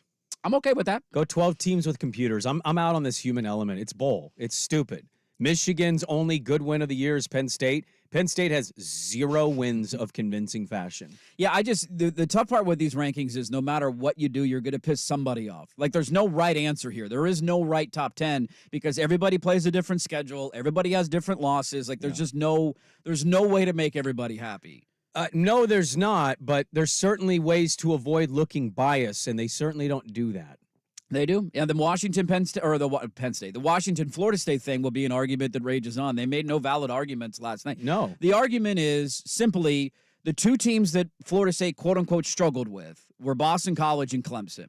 Like, we used the Pitt example. They won that game by 17. They outscored them 14-0 in the third quarter. They won the game 24-7, right? That game was over halfway through the third quarter when they scored that second touchdown. Right. The two teams that they struggled with were Boston College and Clemson. Both of those teams are above 500. They are both 6-4. The two teams that Washington struggled with, quote unquote, you're not going to say that about Oregon because Oregon's a highly ranked team. You don't do that struggle term. The two bad teams that they struggled with are really bad teams. Like, we just saw Stanford and Corvallis this weekend. That game was over 5 minutes into the game. We just saw Arizona State go on the road to Utah, and what was the final score of that game? Like, those kind of losses are really, I think, hurting Washington's resume. But all of this stuff will be settled. Like, we can yell about it until we're blue in the face. Guess what happens this weekend? Florida State plays North Alabama, and Washington goes on the road against the number 11 team in the country. If you win this weekend, you will move ahead of Florida State in the rankings. Yeah, the thing about what you just said, though, so we're highlighting the teams they did beat, but because they got blown out by bigger margins the following weeks by other teams, that's the blip on the radar. And then, like, you name two teams that Florida State's beaten. Washington has 2 better wins than both of those. They do. I don't disagree Oregon with and that. Utah are better than those other teams. I don't disagree with that at all. So, like, I don't know if Utah's better than LSU. I don't know if I'd go that far. Well, maybe they're not better than LSU, but they got a third-string quarterback. They lost 35-6 to Oregon. All right, so their best win is LSU. Washington's is Oregon. Let's go second best win. Who is that? It would be Utah and probably Clemson. Okay, so 1 7-3, one is 6-4. That's. I mean, I know you tried. You tried really hard. You still didn't really give me a valid reason why they're ahead of Washington. That's the reason the they committee's beat the number 6 team in the country. They did. Florida State doesn't have that same thing on their resume. They blew out LSU on a neutral field. I'm telling you what the committee's using as their metric. But that was also okay. That was also like week 0 or 1 or whatever it was. It was week 1, yeah. But Oregon's win 4 weeks ago doesn't matter as much because they played close games against lesser opponents more recently. Yes. But the best win for Florida State in week 1, in week 11 is the argument to make them ahead of Washington now. Sure. Yeah. That's what the committee's telling you. It's be worried.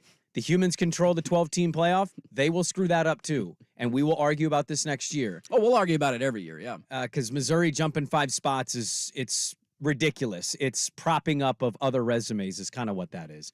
Is this Oregon's best offense ever? Next on The Fan.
This is Dirt and Sprague on 1080 The Fan. All right. I'll make a vow. That is the last time I allow the dumb rankings to upset me in any way the rest of the year. It's not 12 teams this year. I just... all this stuff will get settled on the field. Yeah, I know we say that every week, but I'm just... We got to stop overlooking the egregious moves these committee members are making. They're not watching all these games. They're not watching all these conferences. That's fair. They all have their own slants, and they usually slant towards the southeastern part of America. They do. And let's prop up Missouri for beating middle-of-the-road Tennessee. It's the unfortunate part of the SEC being so, well, not the SEC, I should say, Alabama and Georgia being so dominant. It all flows downstream for the other schools. The only follow-up I would have, I don't disagree necessarily with a lot of the stuff you're saying. I do think the Washington and Florida State thing is a debate. Washington has the better win, but the committee's having a hard time, and I understand why, overlooking the struggles against Stanford and Arizona State. Those are really bad football teams, and those games happened within the last month. I guess the question would be, who would the back end of your top 10 be? Would you rank Louisville ahead of Missouri? I wouldn't have any issue with that. I would have just bumped everybody up the spot. Okay, and so Oregon State should be ranked ahead of Missouri? Is that part of the problem here? Well, no, it's not just an Oregon State thing. It's an example. Oregon State's an example for this, though, because your team more likely next year is involved in this. Yeah.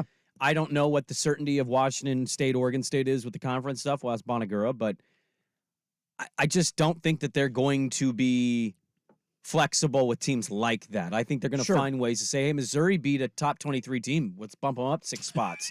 Yeah. Oregon State beat Boise State. Like, that's not going to be as impressive. Yeah. So I think that's what we need to pay attention to. So here's what I would say, because the listener texted this in about Oregon State, like, hey, they won by 45. They did nothing to have somebody jump them, quote unquote, in the rankings. And I agree agree with the sentiment. Yeah. The counter argument would be, I'm trying to remove myself from a Pac-12 bubble here. The counter argument would be, the 2 losses that Missouri has are against LSU in a game that was back and forth shootout. I can't remember the final, but it was like 60-58. It was a crazy game. And Georgia, who's now the number 1 team in the country, and they had the ball down by 6 with about 8 minutes to go in the fourth quarter on the road, and then they threw a pick on a screen pass to a defensive lineman. So those are your 2 losses from Missouri. The tough part for Oregon State's resume this year is that Washington State loss looks horrendous. They have not won a game since then.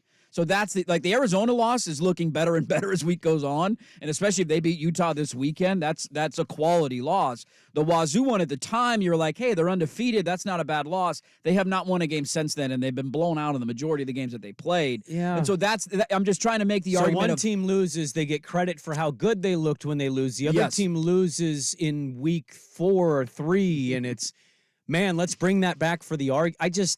What are we doing? Florida State almost blew a 21-point lead to Boston College. They didn't seem to get dinged at all for that performance. We didn't have rankings at the time, to be fair. Well, we didn't have the playoff ranking committee. But even with rankings, they're not punishing them for close wins.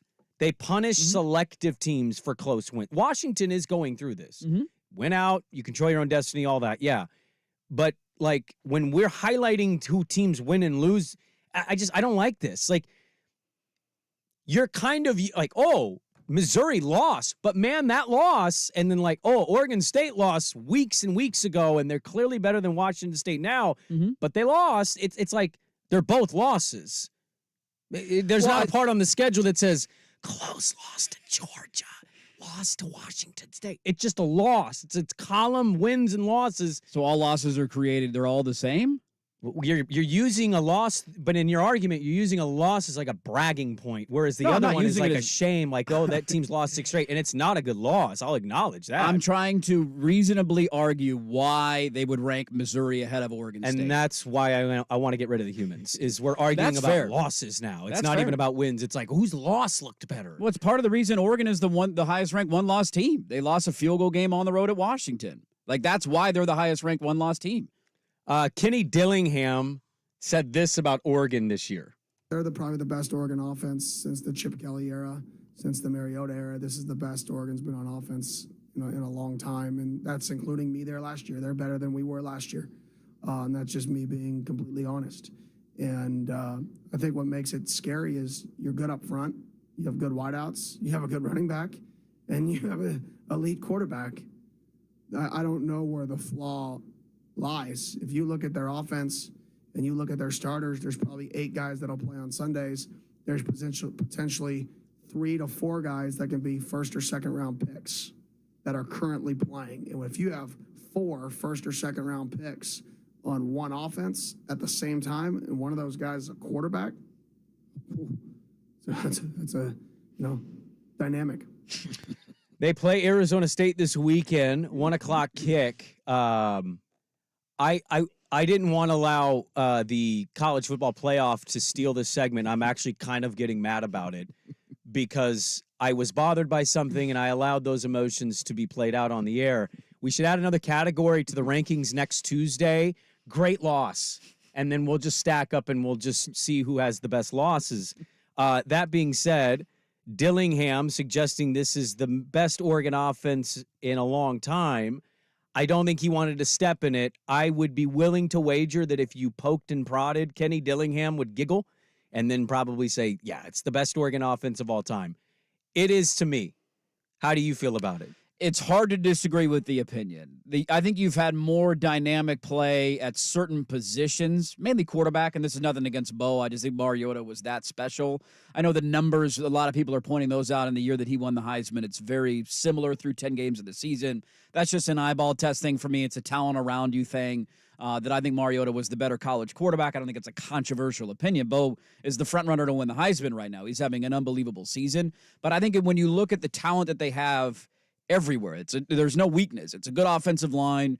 You have the best wide receiver, I think, in the history of Oregon's football program in Troy Franklin. You've surrounded him with really good, skilled slot players who are incredibly fast, like Tez and Gary Bryant. Mm-hmm. You have great running backs. Despite the injury to Noah Whittington, Jordan James has filled into that role. Bucky Irving is right there with some of the best backs that we've seen in Oregon history. Ferguson's really come Ferguson's having a great season. Like it's you just can't really nitpick. So while I think they've been better at times, that you've had a better running back, or you've had a better quarterback, or you've had a better tight end, for example. I think when you look at the collective whole, it's hard to find any weakness, and there were probably some that you could find in years past in those offenses, and so I don't disagree with it. I think this is probably the best offense we've ever seen. I texted and asked you, and you said 07, 14, and 12. Those are the only three that I thought of. 7 with Dixon and Jonathan Stewart and Jeremiah Johnson. Like that team, I think they were really underrated at wide receiver as well, and that was the initial chip offense of like nobody knew what the hell was coming at them, and that team would have gone to a national title if Dixon stayed healthy.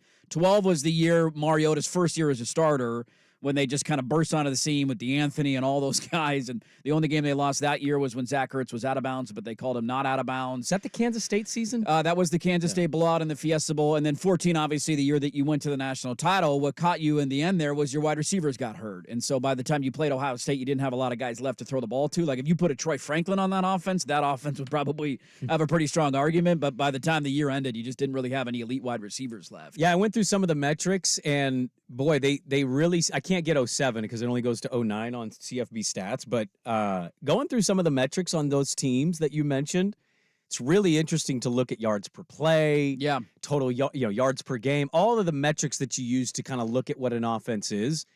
And this year's is ahead of some of those in some categories, or barely behind in some categories. I think if you looked from a complete standpoint, I hear you on 07. 07 was a fun year before he got hurt.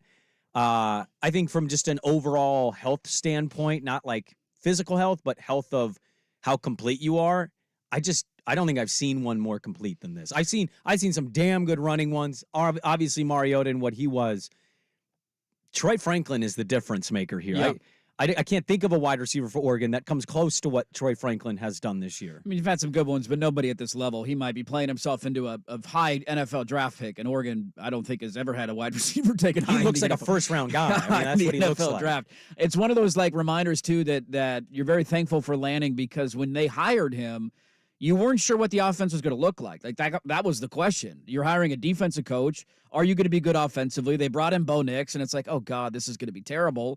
And here we are 2 years later, and you're arguing, is this the best ever, and could Bo Nix win the Heisman Trophy? Like, it's insane.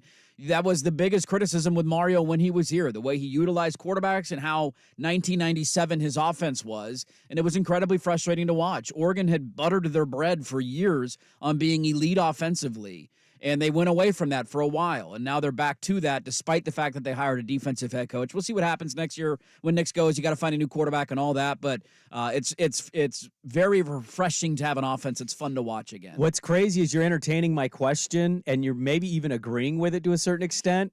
And I don't know what dirt last year after the 46 or 49-3 I was outcome. calling for Ty Thompson is what I was doing. Well, but I don't know what you would have done if on that Monday I said, Dirt, just wait till next year. They'll figure this out this year. But next year, they're going to be the greatest offense you've ever seen from that program. Yes. I don't know what you would have said to me, but I feel like you would have fought me. I would have fought you. Don't poop on my plate and tell me it's food, okay? Well, stop being a Florida State sympathizer. It bothers me. Hey, I like when people are Pac-12 honks. I just like to bring nuanced arguments. That's all. I am honking it up, but I'm also acknowledging I'm honking it, but also saying they've been an amazing conference, and I want to stop acting like this is every other year that they've been around the last 6-7 years. Sure. It's a good, deep conference. So, like, it is middle of the road wins who teams aren't ranked, but they're still good. I got upset yesterday also. I looked at a radio host in Carolina, did a thing on Lanning versus Napier, and I read the responses. The SEC logic is unbelievably stupid. It's out there, man. Like, nobody has a harder road than the people in the SEC. It's like, really? And there was like Lanning and Napier, and the guys, the pro-Florida guys were like, well, it's easier to build in the pack and go through the pack than it is out here in the SEC. Oh, God, shut up. You get to play Vanderbilt. You do. Go look at Florida's schedule. There's not a single team on there that Oregon wouldn't beat by double digits. Georgia, they would beat Georgia by double digits? Well, Georgia's the only one. I take it back. Georgia's the only one. That's the argument for SEC. They have two arguments, and that's it. It's that if you have Georgia and Alabama on your schedule, this is the only thing I'll defend Tennessee on. I don't think Tennessee's that good. Like, dude, they had to go to Tuscaloosa, and now they have to play Georgia. That on 99.9% of college football teams is 2 automatic losses. And so you look at the end of the year, and you're like, hey, they're 8-4. It's like, well, yeah, how many teams would have been 8-4 if you had to play Georgia and Alabama in the regular season? My team lost by 46 the last time they played Georgia. I want nothing to do with Georgia. I don't want to play that team. Kyle Bonagura at 8 a.m. to explain the lawsuit with Oregon State, Washington today. Swag, are you done talking now? We got to go, man. God, we'll back with a whole lot more coming up next. But for Swag with the sports update. Now, from the Spirit Mountain Casino Sports Desk, a Sports Center update on 1080 The Fan. First on The Fan, a Whitman County judge granting a preliminary injunction to Oregon State and Washington State Tuesday afternoon to establish those two schools as the only active voting members on the board for the Pac-12 Conference. The parties did agree to stay that injunction until Monday as the defendants seek an appeal by the end of the week to the Washington Supreme Court. Only change at the top of the College Football Playoff Committee rankings is the very top. Georgia leapfrogged Ohio State to the number 1 spot. Michigan and Florida State still 3-4. Washington and Oregon remain 5-6. Oregon State is up 1 slot to 11. Cleveland Browns announcing this morning an MRI revealed a displaced fracture in the throwing shoulder of quarterback Deshaun Watson, requiring season-ending surgery. Trailblazers got within 2 points of the Jazz early in the fourth quarter, 95-93, and then were outscored 20-6 down the stretch in a 115-99 loss. Portland's right back at it tonight at home, hosting the Cavaliers. 7 o'clock tip on Root Sports Plus. Cleveland now 10.5-point favorites. Wayne Tinkle's Oregon State Beavers 3-0 to start the season. They get a second straight overtime win, holding off Appalachian State 81-71. Jordan Pope led the Beavs with a career-high 25 points. More sports scores and stories in 30 minutes. Jason Swigard from the Spirit Mountain Casino Sports Desk. Watch and wager on pro and college football from across the country at Spirit Mountain Casino. Learn more at spiritmountain.com. The original home of the Herd with Colin Cowherd. Weekdays 9 to noon. 1080 The Fan. Do you have a stubborn drain that's running slow? It's time to prepare your drains for the holiday season, and Three Mountains Plumbing has a deal right now you're going to want to take advantage of if you got a slow drain. They're offering a BOGO drain cleaning. When you buy a single drain line cleaning, you get a second drain line cleaning for free. You can clean the sink drain and the shower drain for the price of one. Call Three Mountains Plumbing today at 503-714-6460 for details, or schedule online at 3mountainsplumbing.com. Restrictions apply. Do you like helping people and want a career that truly makes a difference? Allied Universal, the contracted security partner for TriMet, has immediate openings for transit security officers and command center operators throughout the Portland metro area. In these important roles, you'll help ensure the safety of TriMet riders and employees. Security officer jobs start at more than $27 an hour with medical, dental, and vision coverage. Learn more and apply today at trimet.org/safe. That's trimet.org/safe. Just imagine getting net returns of 32%, 36%, 27%, 9%, 33%, 21%, 18%, 4%, 10%, even 35%. Well, you don't have to imagine anymore with Masterworks, the premier platform for investing in blue chip art. Masterworks has over 810,000 registered users and 16 exits to date that have paid out tens of millions in net proceeds. Although with Masterworks, you don't need millions to start investing. No wonder some of Masterworks' new offerings have sold out in minutes. Luckily, listeners can now skip the waitlist at masterworks.com, promo code MARS. That's masterworks.com, promo code MARS. Past performance is not indicative of future returns. Investing involves risk. Important Regulation A disclosures and aggregate advisory performance at masterworks.com/CD. Discover, this is Daniela. Hi, it's Jennifer Coolidge. I just want to thank you for making me feel so special. I earned cash back on debit for my dinner party groceries. That's great. But with Discover Cashback Debit, we give everyone cash back on everyday purchases. Anything else I can help you with? Do you like asparagus and mushroom sorbet? I've got leftovers. Introducing Discover Cashback Debit, a checking account with cash back. It pays to Discover. Eligibility and terms at discover.com/cashback debit. Discover Bank, member FDIC. Don't miss Provember at Lowe's. Save $80 on a DeWalt combo kit and save $20 on a 5-gallon pail of HGTV Home by Sherwin-Williams all-purpose power primer.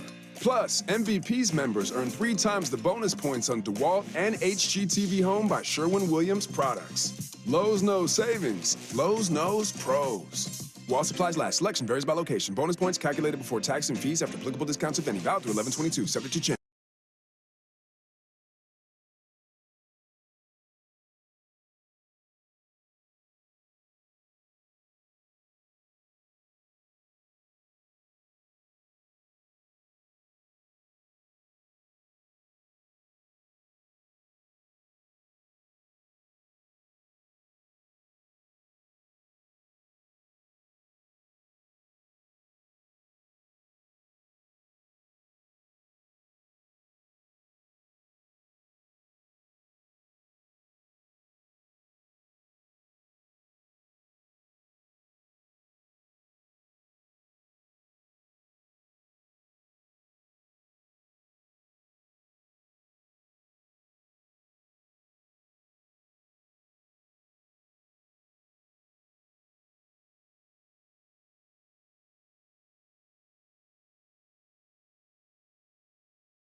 This is Dirt and Sprague on 1080 The Fan. All right, we went a little long there in that last segment. I'm going to ask a question, see if we can keep pissing everybody off today. What's the better job, UCLA or Arizona? Ooh. You're a free agent head coach. You get 2 offers put on your table. One's from Arizona to be the head coach. One's from UCLA to be the head coach. Which one do you say yes to? It's Arizona. I think I'm taking Arizona. I don't want to. Interesting. I'm not doing the USC thing. If USC has great years, it's I'm in a like, conference where I've got a better shot to more consistently challenge for a championship. How do you dare you disrespect UCF and Cincinnati like that? There's a significant difference in payout, though. UCLA, I mean, the Big Ten deal is going to be what, $70 million? I can't remember off the top of my head. Yeah, but I don't know that that's going to translate to my salary at UCLA might not, as opposed to USC or That's a valid Oregon or argument. Washington. They have more financial issues. I don't think Arizona's broke. Yeah, they got to like a $240 million shortfall. Oregon State's got that Just money. an accounting error. But I also think it'll be easier to whip the fan base into a frenzy if you have some initial success. I think there's nothing else to do down there. Quite frankly, it is a basketball school. You can parlay off basketball success. I think there's a way to work into it and create something there that I just think is so difficult to do at UCLA right now. I think you nailed it. The only thing I would add to that is I don't know. This goes back to what we said yesterday. I don't know what the expectations of UCLA is supposed to be. I don't know. What are they supposed to be? Not what you think they are. What are they supposed to be at UCLA? If I were a fan of UCLA and I was rational, I would say I want anywhere from 7 to 7 and 8 wins on a regular basis. Like you're going to bowl games, you're winning a game. Like, hey, that was a nice upset. You're probably going to lose one. You're like, hey, how the hell did you lose that? And then have your occasional years where you pop. Have your occasional years where your classes come together and you can compete for a conference championship. But you're not a year in and year out contender. If I were a rational UCLA fan. Well, I think you just told us they're not then, because you just described Chip Kelly as the UCLA coach. At least in the last 2 years. He was awful at the start, but in the last 2 years, they've been 8 or 9 wins. Rebuilding a program Yes, up, and he started with a true freshman in DTR. Like, that's not going to be successful in year one, but I don't know. You kind of just described Chip Kelly at the peak. Yeah. They're a 9-10 win team. Yeah, have a good year. But they lose a game they shouldn't, and they cost themselves a trip to the championship. But they have a good year, and in their down years, they're 6-7 wins. Like, this year was really inexcusable, but that's kind of what you just described is Chip Kelly. So that tells me that their expectations are not what you're saying. The tough part with UCLA, I was trying to read up on this because it sounds like Chip Kelly is going to get fired, which, by the way, everybody yesterday reported that. It sounds like it's a done deal. What a horrible way to handle a firing. Just fire him. What are you doing? If you want to fire him now. What are we waiting for the USC game this weekend? Why are we the Texas A&M thing is a dumpster fire, and having to pay Jimbo Fisher that much money and giving him a contract, that's horrible. That one at least happened, like you woke up and you're like, oh, damn, Jimbo got fired. They moved on. Like, I'll give him credit for that. That was after a win, too. After a 50-point win or 40-point win over Mississippi State. My guess is they made the decision last month and we're figuring out how to get the money together to buy him out. And if UCLA's doing that, then, make a move. You want to fire? You're going to let him go coach against USC? They have 2 more games left. Are we just letting him finish the year? Well, one of our listeners had noted that with Tarpley on yesterday, and I kind of missed this in the moment, but somebody had indicated that during the interview, he had kind of hinted like A&M doesn't make this move unless they know they have their guy. And Swag's point, they probably made this decision last week. Yeah, and maybe they have their guy lined up. From what I've read on it, we'll carry this over a little bit next, but from what I've read on it is basically, and I can kind of sympathize with Chip Kelly in this regard. It doesn't sound like, this year has been, the last couple of weeks have been really rough. To lose to Arizona State at home is embarrassing, and you can't do that. Housed in that game. That was, against a swinging gate formation and a 4th-string quarterback. I don't care what your offensive situation is. You cannot do that. Yeah. It sounds like the hang-up there is similar to kind of what was going on at Arizona State, is that they don't have financial support because people don't like Chip Kelly personally. He's not, and we knew this at his time at Oregon, he doesn't deal with boosters. He doesn't like doing the donor thing. He doesn't really like doing the media thing. Not going to go shake hands. That's just not who he wants to coach football, which is why he probably shouldn't be a college football head coach, because you have to do that stuff. But it sounds like their frustration is the people, the bigwigs behind the scene at UCLA feel like there's a lot of untapped potential because he's not doing the glad handing that needs to be done in that job. And the reason I bring up Arizona State is Dillingham, I watched his press conference the other day where he had the line about Oregon's offense, but they were also asking, it was the day that Ray Anderson resigned, and he was asked a million different ways, and Dillingham was basically like, dude, we need you to step, we need help, we need money, we need NIL money, we needed to recruit. And you know what's happened in the last 48 hours since Ray Anderson was fired? They have set records for donations because people are finally like, yes, I want to donate to that. And so they didn't like Ray Anderson. They didn't like Ray. Why would you? He hired Herm Edwards. He's an agent, yeah. I think UCLA fans and UCLA, the powers that be are looking at that saying, we're not getting any money here because this dude's not coming to dinner parties and cocktail, parties and shaking hands. Yeah. We need somebody that's going to do that part of the job in order to unlock our financial potential. This is a quick one, and then we can go. How many players can you name where they were locked into an intense battle that came down to the day of in L.A. for a recruit with USC? Right? I'm sure there were a couple kids where they were in the running. Yeah. But how many did it feel like, oh, man, are the Bruins going to get this kid or the Trojans? And, you're not going to beat the Trojans in that game. But you got to do it at least a handful of times. And I can't recall once where I had heard anything about an LA kid and it was 5-star player down to USC and UCLA. Because that's not Chip. That's not who he is. Yeah.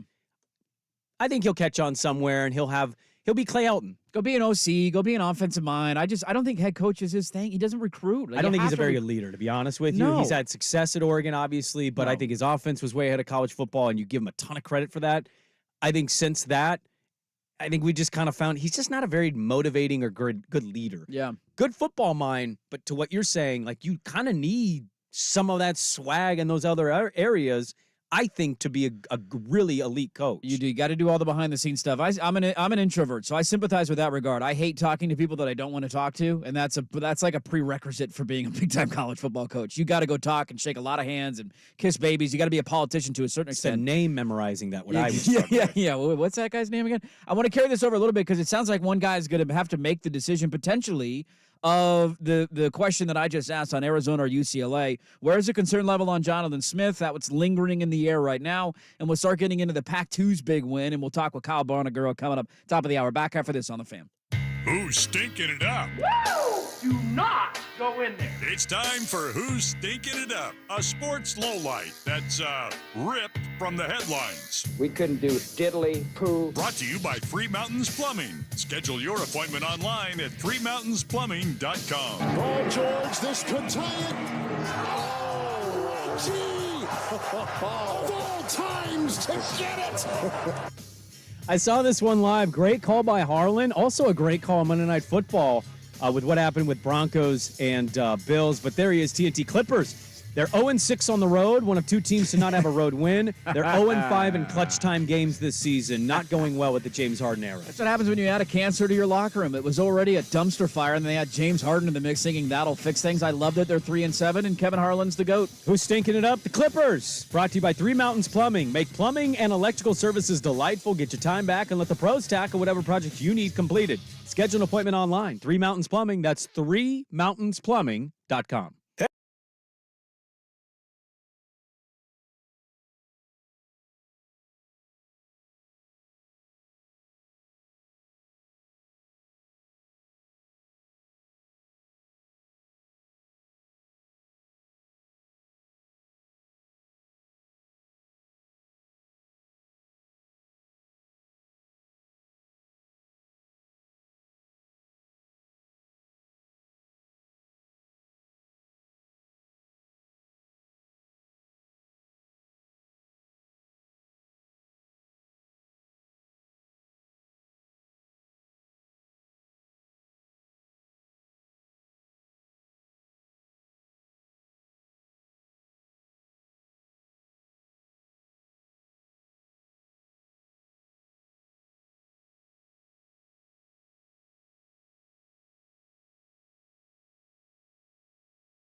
Ancestry is the gift that keeps on giving. Your loved ones can explore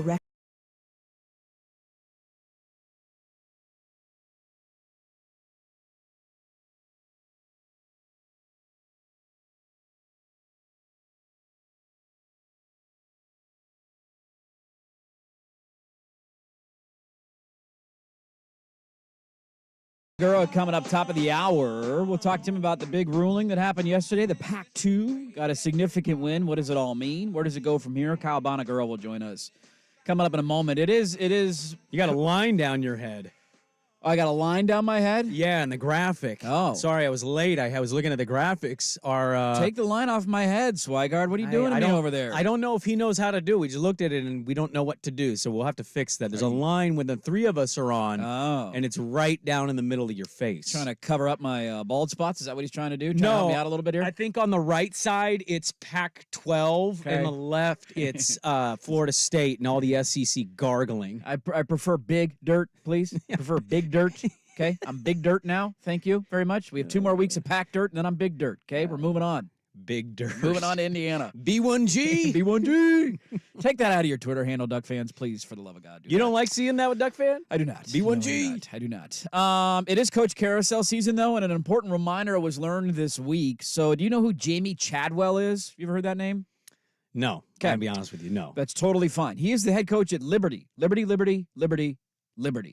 They are 9-0 this year. He was the head coach at Coastal Carolina. Remember when they had that little run and during COVID they played that BYU game? Oh. He was the coach at Coastal Carolina. He's not the cat in the house guy, right? That's a different guy? No, Okay. not need more dogs. He's not need more dogs. Okay. He is now at Liberty. They are 9-0. Well, there is a coach opening in the SEC that is not Texas A&M. It is Mississippi State. And they're looking for a head coach. They just fired their guy. Mississippi State needs a new head coach.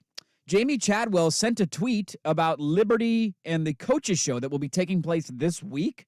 He said, see everyone on Wednesday. Very excited about a Liberty programming note, Liberty football show coming up Wednesday night. The unfortunate part is he sent it from his personal Twitter account, and he forgot that he left the location services on his Twitter on. I'm going to go ahead and break news to you. Liberty is not located in Starkville, Mississippi. He sent the tweet from Starkville, Mississippi.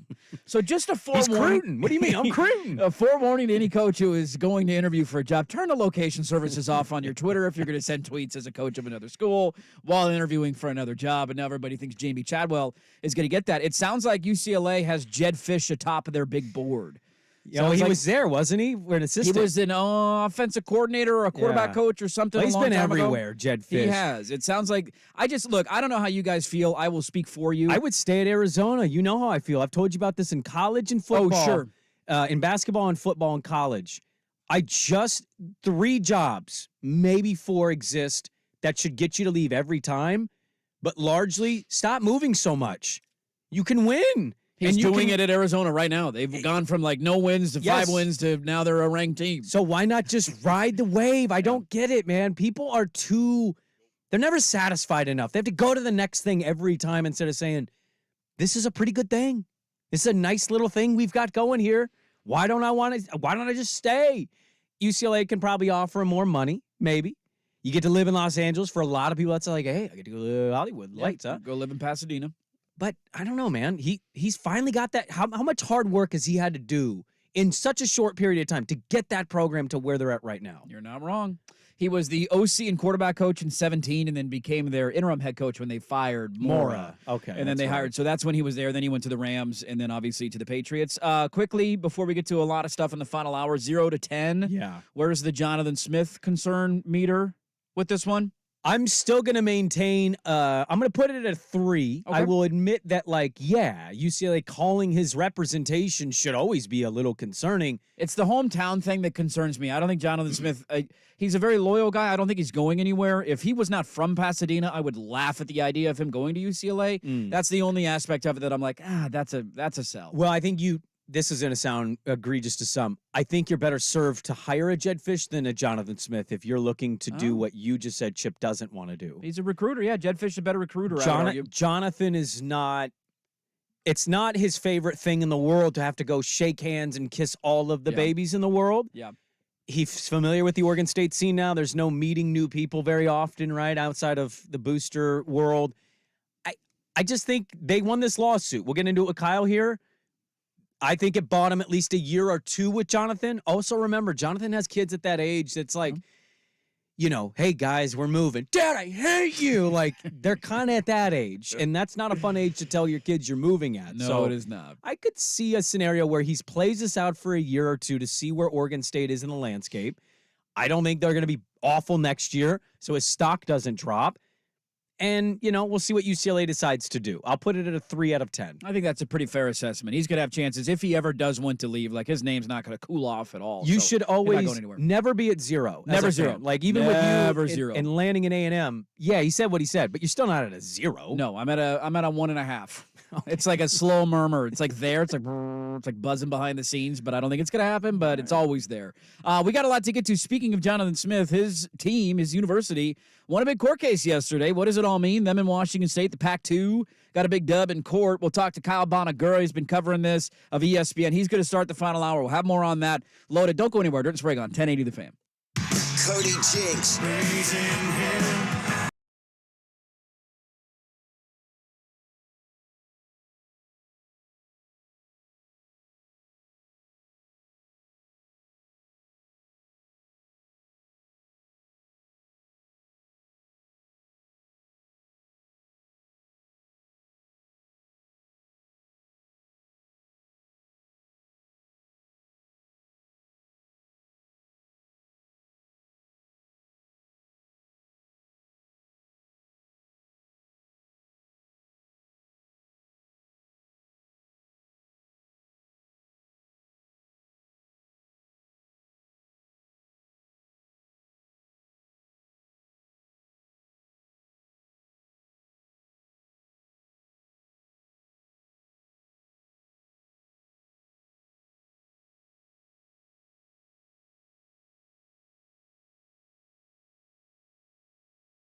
Portland. Make that make sense. I can't. 1080 The Fan.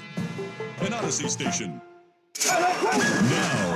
Now, from the Spirit Mountain Casino Sports Desk, a Sports Center update on 1080 The Fan. Brought to you by Stanford's The Classic American Steakhouse has exactly what you've been craving. Visit them at Clackamas, Tannis, or online at stanfords.com. First on The Fan, Oregon State and Washington State were granted the preliminary injunction against the rest of the Pac-12 conference members they sought.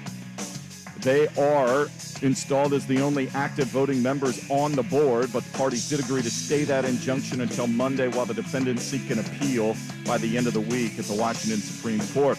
Just one change in the top 8 teams in the College Football Playoff Committee rankings. It comes at the very top. Georgia leapfrogs Ohio State for the number 1 spot. Michigan, Florida State still 3 and 4. Washington and Oregon still on the outside looking in at 5 and 6. Cleveland Browns will be without Deshaun Watson for the rest of the year. An MRI revealed a displaced fracture in his throwing shoulder requiring season-ending surgery. Trailblazers back home tonight after falling flat in the fourth quarter in Salt Lake City. They were outscored 20-6 in the final 9 minutes. They lose 115-99, hosting the Cavaliers tonight. 7 o'clock tip on Root Sports Plus. Cleveland, 10.5-point favorites. Over on 910 ESPN Portland, the Pilots looking to start the year 4-0, hosting the Tennessee State Tigers. 6 o'clock tip from the Child Center. Pre-game coverage at 5:30. Portland currently 9.5-point favorites. More sports scores and stories in 30 minutes. Jason Swangard from the Spirit Mountain Casino Sports Desk. Watch and wager on pro and college football from across the country at Spirit Mountain Casino. Learn more at spiritmountain.com. One number does it all for contests and texting your favorite fan shows. The Vancouver Ford text line is 503-864-6FAN. LeBron James, sexiest man alive, and virgins making news.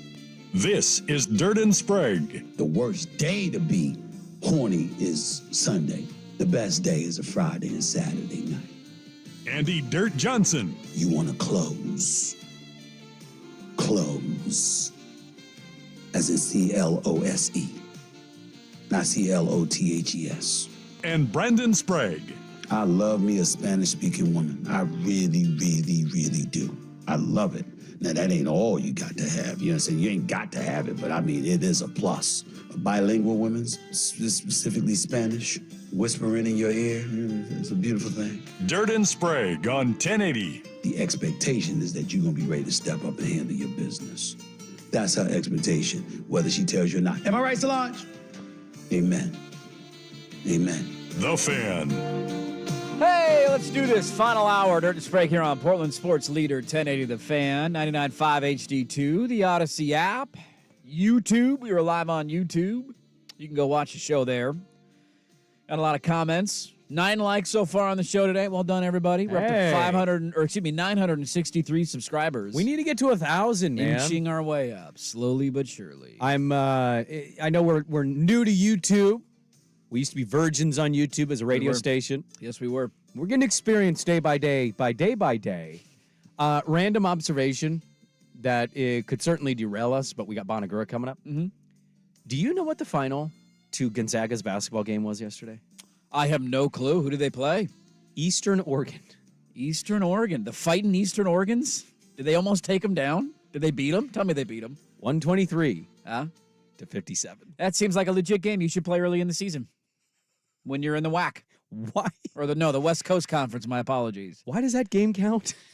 It's a great question. They almost got beat by 100 points? That is a great question. Could you imagine seeing 157 to 57? What are we doing here, Gonzaga? Join a real conference, all right? Come on. All right. Let's talk to somebody. Play a real team like the Pilots. Yeah, that's right. Yeah. The undefeated Yes. Portland Pilots. Did they win again last night? They did? Yeah. We don't need to talk about it. Just give me a thumbs up. We're playing tonight. Yeah, they played tonight. They Okay. beat UC I thought Riverside. they played last night. My apologies. Let's talk about what happened yesterday in the Pac-2, because we're idiots. We don't really understand this stuff. I've been looking at it like, hey, it seems like Oregon State and Washington State have a pretty strong argument. Well, this was going down in a courtroom yesterday, and joining us now is somebody who's covering it, staff writer for ESPN, friend of the program, Kyle Bonagura, at Bonagura ESPN on Twitter. Good write-up, too. Yeah, he's got a great write-up out. Kyle, I mean, just you were following along with us yesterday, your reaction, and was there any surprise? Because we've looked at it, it felt like Oregon State and Washington State had a pretty strong argument. What was your takeaways from yesterday? Yeah, there certainly wasn't anything surprising about the way yesterday played out. For the last 2 months, these two parties, the departing 10 and the Pac-2, we'll call them, have been making these same exact arguments in written briefs that have been filed on a, bi-weekly cadence, something like that, in Whitman County Court. So basically everything that we've been... Oh, that's not good.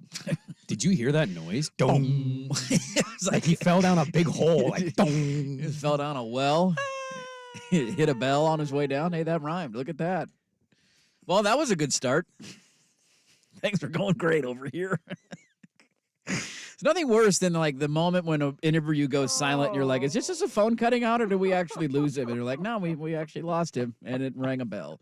So Oregon State got a big win yesterday. Go Beavs, baby. Go Beavs and go Cougs. I think we'll get him back here in just a second. I hope so, too. There was some funny... I want to get to that with him. I want him to explain, like, where this is going to go in his estimation. there was some funny ass quotes that came out. Like the Washington lawyer made some egregious arguments. I mean, they don't have anything to stand on. Like this is look, we're not legal experts. We don't pretend to be on this show. No. Explain it to me like I'm 5. And when you do, it's like, so when USC and UCLA left the conference, they removed them as voting members. Instantly booted. Everybody said, yep, we agree. Nobody had any issue with it. There was no vote. It was just like, they're not a part of this. They're like, yep. Screw them. They're gone. They're not in the Pac-12 anymore. Okay. And he just texted me. That's not a good sign. So then the other 10 decide to leave, and they want to argue something different when they had no issue removing USC and UCLA, and there were text messages that were revealed from George Kliavkoff. Like, I don't know. From what I have understood, it seems like the only contention that the 10 have that I think is a valid argument is that if you make Oregon State and Washington State the lone board members, do they do something funky with the revenue distribution for this year? Like that, to me, is the only argument that I've ever read that's like, okay, that makes a little bit of sense. All right, I think we got Kyle back. Can you hear us, Kyle? Are you alive? Are you okay? Yeah, I don't know what happened. I was talking, and then all of a sudden, just disconnected. It's probably on our end. Odyssey, Portland. We're going to blame ourselves on that. It sounded like you fell down a well and hit a bell, so that was kind of funny audio. But you go ahead and pick. You were just talking about kind of the briefs that were being written and the results from yesterday. Yeah, so the briefs were really the most insightful part of this whole process. They provided the insight into what both sides were going to argue, and then they just basically, delivered, verbal versions of those yesterday in court. The only real kind of interesting part, or I guess part I wasn't expecting, is the lawyer from the Pac-12, and they weren't filing briefs along the way, was pretty indifferent to the whole process and the proceedings yesterday, and basically at one point admitted that, it's up to Oregon State and Washington State to chart the future for the Pac-12, and that was really the root of this entire case, right, is that Oregon State and Washington State wanted to try to rebuild the conference while everyone else no longer had a vested interest in what was best for the conference as an entity. Did you have audible laughs listening to the UW lawyer make some of the arguments he made? Because I was reading your tweets, and I can't remember which one it was, but you sent one out, and I remember like out loud by myself chuckling, like, that's the argument? That's the defense? Really? Yeah, there was a few moments where the departing 10 are in a tough spot because they were fighting kind of a losing argument from the beginning. I talked with a few lawyers not connected to the case who were kind of familiar with it, and they said, look, if you have a winning case, it's pretty easy. If you have a losing case, you're going to be forced to make some arguments that are a bit of a stretch, and I think that's what we saw yesterday. But it was really the Pac-12 lawyer for me was the one who really delivered the lines that were puzzling, right? Because I think at one point he said, what's best for Washington State and Oregon State is if they keep the status quo, being like requiring unanimity on any vote, which was clearly absurd and clearly makes no sense. And if that was the case, like the lawyer for WSU and Oregon State wouldn't have been. Like they wouldn't have been there, right? They wouldn't have been making the case they did. So like there's just a lot of things from him that defied logic. But it's going to be interesting to see what happens next, right? Because, we knew this was going to happen. The departing 10 schools immediately made it clear that they were going to appeal the decision to the Washington State Supreme Court. The decision has stayed until Monday, which means like Washington State and Oregon State were granted control of the board, but they can't use that decision in any meaningful way until Monday. Then we'll find out if the state Supreme Court in Washington takes up the case, and if they decide to take it, then this will continue on. If not, Washington State and Oregon State will control the conference and go about rebuilding it or seeing if that's even feasible. So we're talking with Kyle Bonagura of ESPN. You can give him a follow on Twitter at Bonagura ESPN. You mentioned if that's the way this plays out, and maybe there's some sort of they realize how bad their legal arguments are, and now they're willing to come to the table and let's just settle this thing, outside of a court. Maybe we get some of that. If this does end up going the way that it went yesterday, and Oregon State and Washington State are the lone board members voting on issues for the conference going forward, I think for those who haven't followed this that closely, what does that mean? Like financially, what are we talking about? Is there weird stuff like for this year's revenue distribution? Can they take everybody's money? Like, just what does that mean? I guess. Right, and that's at the heart of this, right? It's everyone's trying to protect their money, and so for the departing schools, there is, a certain amount of revenue that's set to be. On paper, distributed to each of the 12 members this year for what was agreed on with the media rights deal and other sources of income, right? And so let's call that $35 million a school, just to make it easy, right? What those schools are arguing for, like, look, we should get all of that, and that's the end of it, and then we'll kind of wash our hands of the conference once we get that money. And in the case, they've kind of protected against the possibility that Washington State and Oregon State would, if they control the board, would then decide to withhold all of that money. And it's really a kind of a worst case scenario situation. I don't think there's any realistic situation where WSU and Oregon State try to take all of it. Like, I think that would end up in court, and they would be forced to distribute whatever the portion is back to those schools. So, like, that's a losing kind of strategy for WSU and Oregon State from the jump. But I think what you're going to see is those two schools try to hold on to at least a percentage of what is owed conference-wide, because there is outstanding liabilities, a few, like, court cases that are kind of in motion that will require or will likely require the conference to pay out at a certain point in time. And so what WSU and Oregon State are saying is, like, look, you guys were part of the conference when we incurred these liabilities. It should be on all 12 schools to be responsible for paying those out when the bill comes due, right? And so they're saying that we shouldn't pay out everything because we need to set aside some money to handle that on the back end whenever that happens. And then they've also said, look, we want to rebuild the conference, and what's in the best interest of the conference is for some of that money to be used for to use towards building the future. And whatever that looks like is a little bit unclear. There's been speculation about using some of that money to help, maybe some of the Mountain West schools afford their buyouts, which are very high, and those schools can't afford them the way their contract and their conference is written.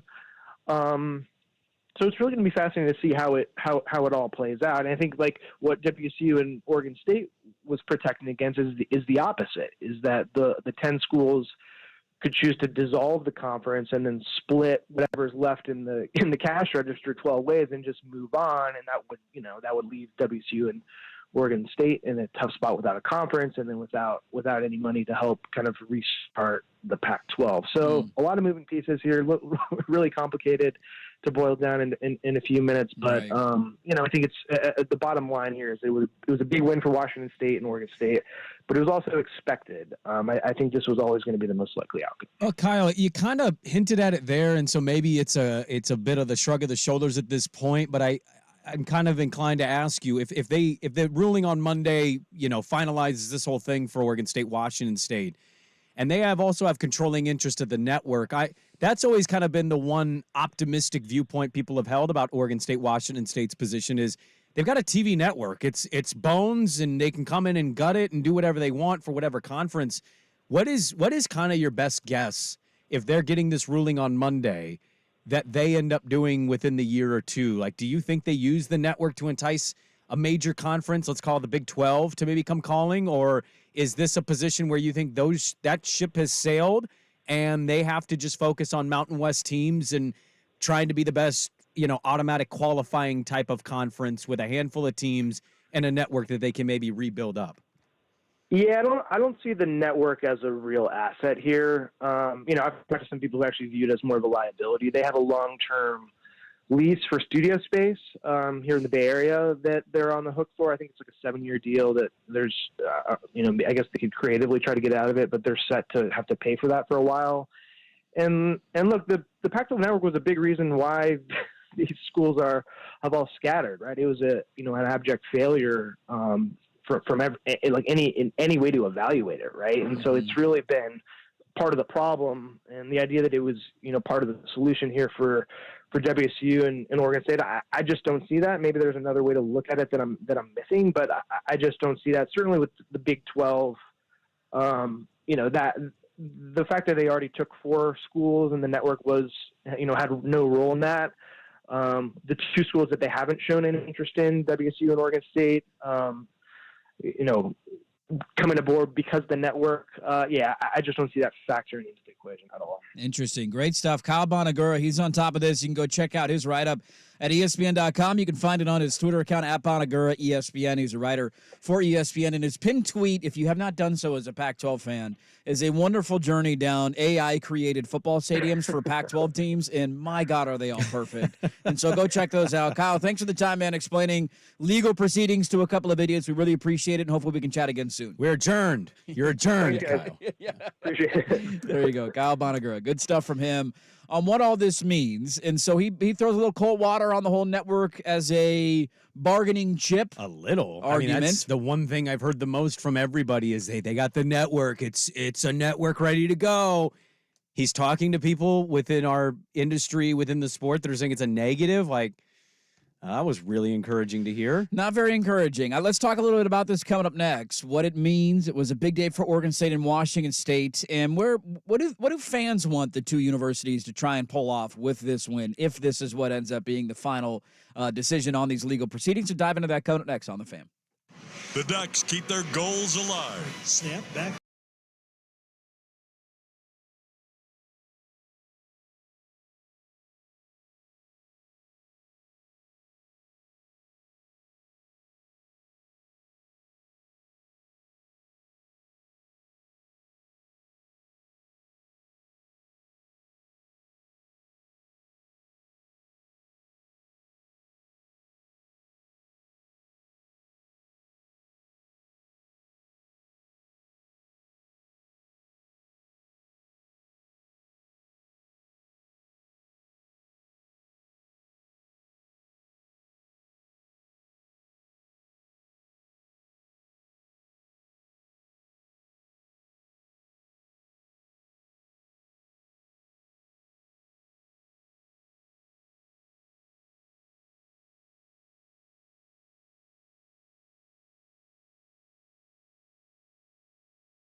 This is Dirt and Sprague on 1080 The Fan.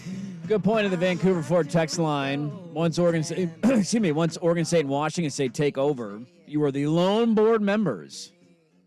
How quickly do they vote on firing George Kliavkoff? How does that guy still have a job? Why are we still allowing him around? Have you seen him recently? He's got a goatee. He's going through a midlife crisis. He looks like a dad breaking up and getting divorced at 57, thinking he's going to nail the 33-year-old. They got to figure out how to. They got that money now. That ain't a big deal. Get out of here. All that Piss cash. off, you little ant. Just fire him. That should be operation number one. I think We're that's the only votes. 2-0. Yes. See you later, George. Adjourn. Next. George Clip. Next on the docket, I bring up order number 663. And that order is... Oh, this is interesting.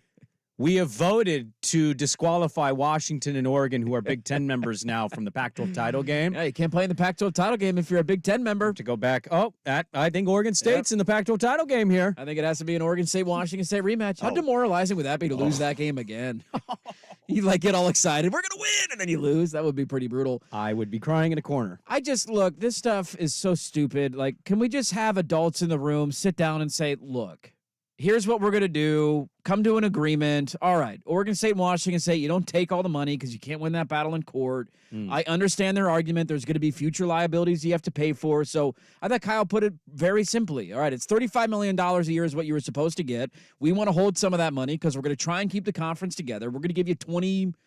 How about 27 or 28? We're going to take $7 million a school. You add that up to 10 schools, or $70 million. We're going to have that in a fund to pay all the legal crap we got to pay down the road.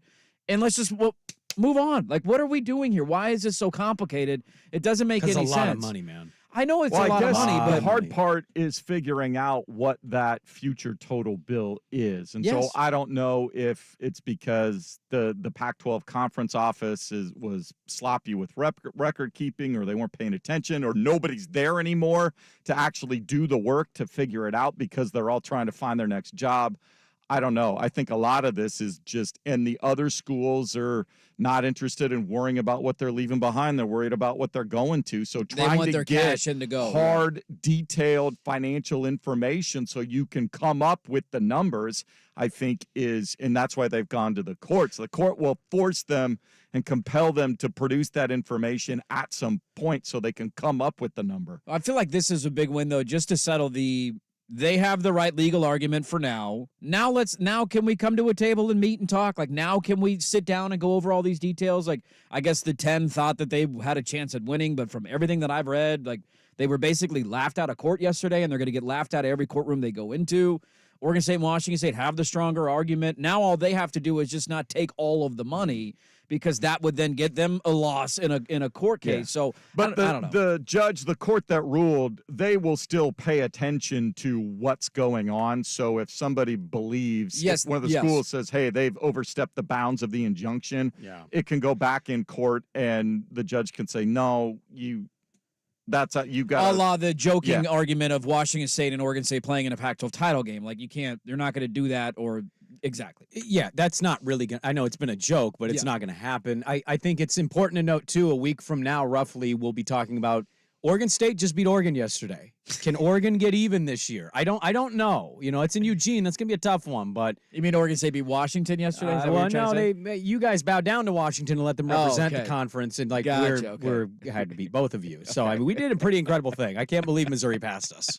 It's unreal what happened. If you win these two games, you're going to jump Missouri in the rankings. I'll go out on a limb there. I really don't have a whole lot on this. This has kind of been. It's like you can speak to this. I know the money is important, okay? So, let's just get that out. Obviously, it's important to those two schools. I don't know what any of it means for their future. I like the optimism. Swigard shares this optimism. Mm-hmm. A year or two, see where you're at. I know you kind of share this because I know you're a Duck fan, but you can see this and say this is stupid, this stinks, it sucks. It's unfair, dude. But I'm just having a hard time viewing this. Financially, it's good. I'm having a hard time viewing this as much of a positive. Because I don't think having a Mountain West schedule, it's not very exciting as a fan. I'm going to the UW game this weekend. I can't think there's going to be any one point at a home game next year, whoever they face. I'm assuming it's mostly Mountain West type schools. there's not going to be a home game that matches what this energy is going to be on Saturday. No. And so it's like that exists. I don't want them to lose Jonathan Smith, but I just don't, I can't figure it out because as important as it is today for the money, I can't stop thinking about next year, in 2 years, in 3 years. The Big Ten thing could work out rather well. Oregon could go into that. I completely disagree with myself from weeks ago.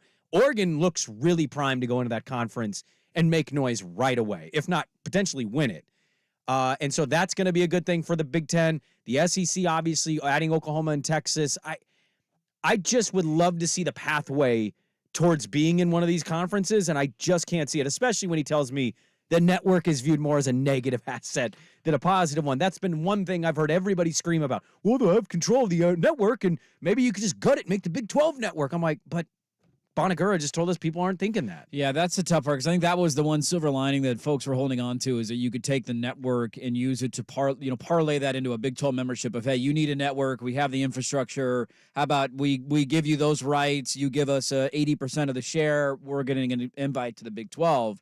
According to Kyle, it doesn't sound like that's the case. I'm going to carry this over a little bit on the other side. Just like, where do you want this to go from here? What is the best case scenario at this point for Oregon State and Washington State? I want to read some of your thoughts at the Vancouver Ford. Text line 503-864-6326. Big day in court yesterday for the Pac-2. We'll continue on that next. First, your Swag with Sports Center.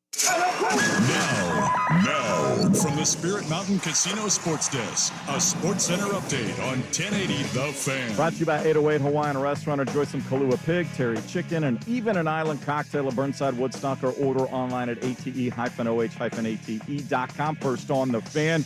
Indeed, the Whitman County Court granting the preliminary injunction to Oregon State and Washington State Tuesday that establishes those two schools as the only active voting members of the board for the Pac-12 Conference. All parties agreed to stay that injunction until Monday, while the defendants seek an appeal by the end of the week to the Washington State Supreme Court. College Football Playoff Committee rankings released Tuesday. One change at the very top. Georgia has overtaken Ohio State for the number 1 spot. Michigan, Florida State still in the bracket at 3 and 4. Washington and Oregon on the outside looking in at 5 and 6. Cleveland Browns announcing this morning an MRI revealing a displaced fracture in the throwing shoulder of quarterback Deshaun Watson that will require season-ending surgery. Blazers and Cavaliers tonight at Moda Center. It'll be a 7 o'clock tip on Root Sports Plus. Cleveland 10.5-point favorites. Portland losing in Salt Lake City last night, 115-99 to the Jazz. Oregon State is off to a 3-0 start. They get a second straight overtime win, holding off Appalachian State 81-71. Jordan Pope leading the Bees with a career-high 25 points. More sports scores and stories in 30 minutes. Jason Swangard from the Spirit Mountain Casino Sports Desk. Watch and wager on pro and college football from across the country at Spirit Mountain Casino. Learn more at spiritmountain.com.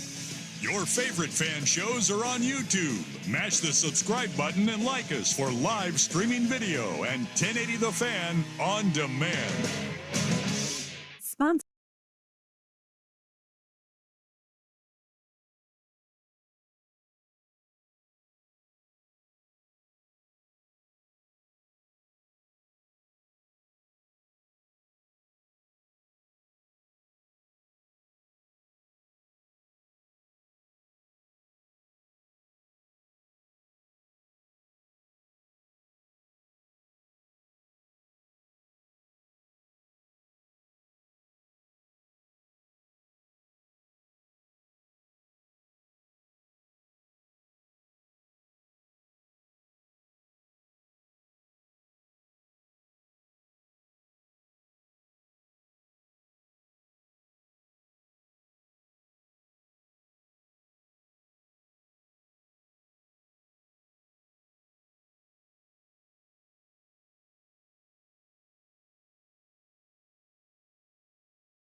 On 1080, The Fan. Reminder, we are live on YouTube. You can go watch us there. Somebody asking the question, probably a family member of mine. Uh-huh. Did Dirk get more handsome, or is that the baby glow everyone talks about? It's the baby glow. It's a baby glow. Your mom's watching the show on YouTube She is, now. Yeah, she is. And she created a fake name to comment compliments after all the balding jokes that have been made on my behalf. Thank you, Tyler, for that comment. I appreciate that. I want you to know that I have been on your side here. You don't have an ally, and Swigart is finding each and every day to... He's taking out his anger of old jokes on me when he Yeah. should be taking it out on you. Why? You got to chime on mustache, you know? It's a thing. I don't know how much longer it's going to last, by the way. Yesterday, the wife goes, okay, I need you to clean it up. And I didn't really know what that meant. I don't have facial hair. So you're not getting any for a while. Yeah. I Until that shaved thing's gone. right by the corner of my lip, and then I cleared it a little gap between the lip and the mustache, and then right below the nose nostrils. So it's like I thought I did clean it up a little bit. I think it looks great. But the funny thing would be if your mom logged on to that and said, you know, Andy is just the best and most handsome, but her handle was her full name, Johnson. Sure. And you go to her and like, Mom, what are you doing? What? It's usually Sue. Nobody knew. It's like, really? We got a lot of Sues listening to the show, man. We're big in the Sue community. We are also arguing in the comment section about Oregon's kickers. So, that's going on right now. Are you worried? I mean, When yeah. I'd be a little worried. Argued about Oregon's That's kicker. Maldonado. Oregon's never had a good kicker. Never. Yeah, that's part. Never. Yeah, that's somewhat Never. true. Has Oregon ever had a kicker that went on to an NFL career? Oh, I bet you there's been one. Has to be, right? The way kickers go through in the league. Well, I'm not talking about getting a cup of think. I don't coffee. know. I'm talking about Like actually somebody having a that career. was actually with the team, Well- was the team's kicker for a little bit. Yeah, I'll jump in here. Oregon State only has a punter. Yeah, Johnny They don't have a Hecker. kicker. Mm. I trust Sappington to an extent, but they also chose to Did run him from Cerna 30 get a out. look? I thought Cerna he got a look. He How got did a he real. not make it in the NFL? He's the best college kicker. It's a Isn't that different weird? thing. It's tough. That's like the what- most cutthroat position because teams are only keeping one. Yeah. That's why you don't draft him. The Aguayo kid, or was that what his name? Aguayo. From Florida State, remember him? Oh, He was yeah. a second He was round pick. unbelievable. The Niners drafted this Moody kid in the third round. Yeah. They're like, if he doesn't make this kick on Sunday, they're He's cutting him. lost. I'm You want like, to talk about just come living on. life on the edge? kickers. Like trying to break in. Because if you do establish yourself as a kicker, then you'll get 87 chances down the road. Yeah. People are pointing out Jared Siegel, maybe. Okay. I remember Oh, that name. Feagles. Do they mean Jeff Feagles? Jeff Feagles looked exactly how a Jeff Feagles is supposed to look. They had Bilotti's kid was a kicker for a while. Oh, nepotism got to the Yeah. NFL. He was the Google- onside kicker when they clearly got the onside kick against Oklahoma. I'm only seeing Siegel highlights or stats, for college. I'm not seeing any NFL stats. You Google Jeff Feagles and then Google image Jeff Feagles. He looks exactly like a Jeff Feagles. I don't know how to explain that any better. I just think the kicking thing in the NFL, It's so cutthroat to try to establish yourself and stay. it's like putting somebody on coke and then telling them they had to sit down for 8 hours and they can't move or talk. It's just impossible. What's the point? It's you like stand around for a half hour, then you're rushed out there. all on you, and right. You have no margin for error. 40-yard kick, Oregon to beat Alabama and go to the There you national go. championship. Camden Lewis! Up, timeout. And it was good. I don't know why we're turning this and making fun of Oregon kickers. Because I okay? don't want to talk about this stuff anymore. I'm so done with the lawsuit. I know you are. They I know. win. They're going to win it. I don't know what any of it means. They're not poor. Nobody knows. They're not broke boys anymore. Yeah, Well, I just think it allows them to actually start you got to figure out what you're going to do in the short planning term. Like, what is reality for the future, like in the next year or two versus long term. How about- two very Can I different give you my things. positive spin on this? So the Big 12 thing, How about we join the Big 12 for $0.99 right now? You want to go the SMU route? Just join for free for 2 years? I mean, you got $200 million you can last for Well, 4 or how 5 much years. of that is going to be left at the end of the day? That's the question. Yeah, after you pay out the Comcast bills and the All legal the stuff that proceedings. you're still on the hook for. The Pac-12 Can networks. you get out of the Yeah. network leases? Isn't for all the that space? Comcast bill That was the most due Pac-12 from thing of all everybody? time. Isn't Yeah, that comes out of the distribution. I don't know if they're still arguing. I don't know if there's a court case still going on about What a how dumpster much we fire, actually dude. owe you or whatever. Jesus, So what the hell are so we I don't know. doing? It's so embarrassing because if they would have been in TV contracts a year earlier, this isn't even happening. Yeah. It's just unbelievable. You just take the ESPN and Fox deal that you were offered the same as the Big 12. None of this happens. Well, but you ESPN turned it probably down. calls you for $40 million a year because you have Dion now, and USC's really good, and Oregon's awesome, and Washington's back, and even Oregon State is competitive and in the conversation. Like, it's filled with really good teams. Can I tell you what? Like, if I were in charge, this is what I would try and do. And I don't even know if this is possible. Commissioner Johnson. Commissioner Dirt here. Big Johnson. Yeah, Big B1G. B1G Johnson's coming into the chat here. And your handle should be... Should I change it to Yeah, Big Dirt? you- Yes, you hate the B1G Duck fans Johnson. with B1G. You should change yours to Andy B1G Johnson. Like, I would say, okay, so you clearly have to have some sort of conference affiliation for all of your non-football sports in the short term. Like, is there anybody independent in non-football? There's a few basketball teams that I think Are actually independent. They I'll put look it up together right a now. 30-game schedule independent. Yeah. Really? Hold on. Because Notre Hold Dame's on. a prime example of Verifying. this, and Notre Dame plays in the ACC for non-football sports.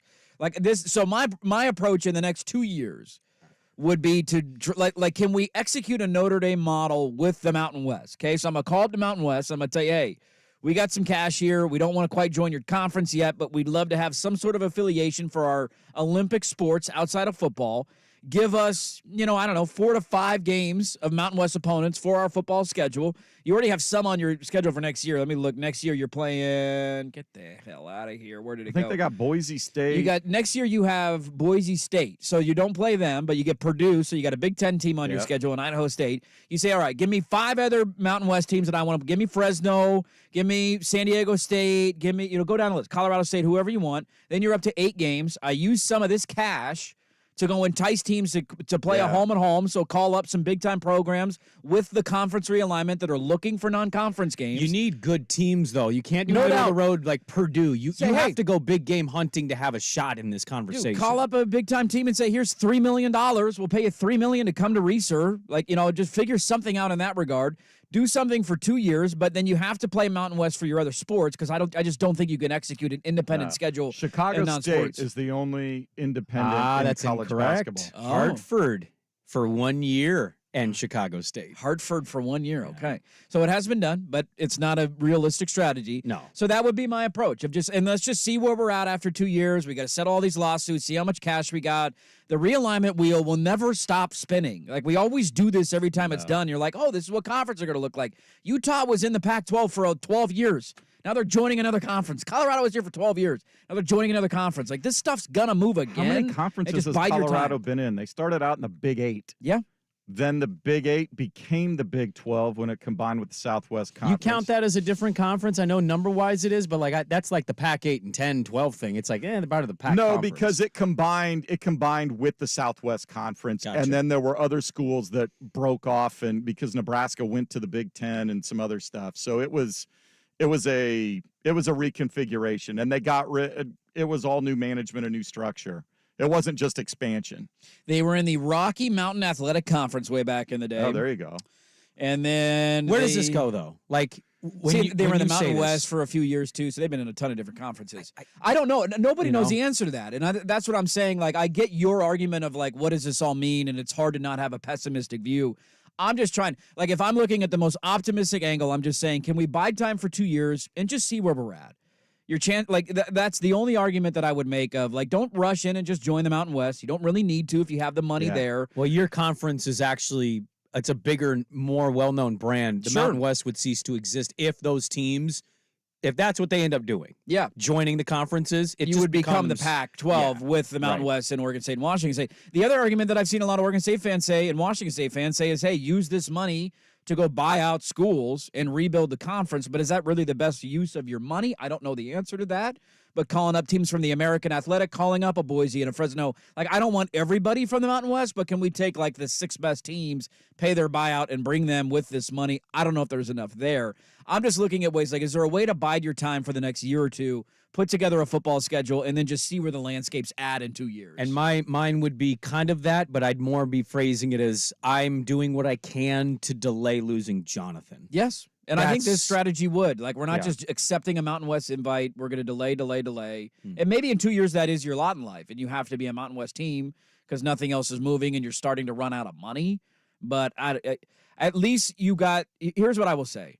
What's happening to Oregon State and Washington State is inexcusable. There's no right or wrong argument there. It is wrong. It's ridiculous. They are Power 5 programs, and the fact that they are the only two that get left behind is an absolute joke. I was happy for you guys yesterday, at least that, like, it's been a really long year, especially for Cougar fan, man. Like, I walked by Coug Ludes on the way out of the building yesterday, and I gave him the, like, hey, Cougs, came back against Cal. I tried to build him up a little bit. Why did you do that? I mean, they scored 14 in the fourth quarter. They had a chance to win the game in the end. He knows you're a Duck fan. Do you know how much that hurts? I'm trying to be positive here. I'm trying to be big positive dirt around the building. You don't come off that way. And I'm like, hey, but he hit me with the, like, nothing matters. And I'm like, dude, that's at least Oregon State has this year to focus on. Like, at least you're slightly distracted. You're going into a big game. You're ranked number 11 in the country. We still have stuff to play for. You still have stuff to play for. Cougar fan is like, dude, we've lost 6 in a row. We're probably going to lose 8 in a row and finish 4-8. God, don't lose to Colorado. Do we have a $7 million buyout to get rid of our coach to play in the like? They have no hope. At least you have some sort of distraction.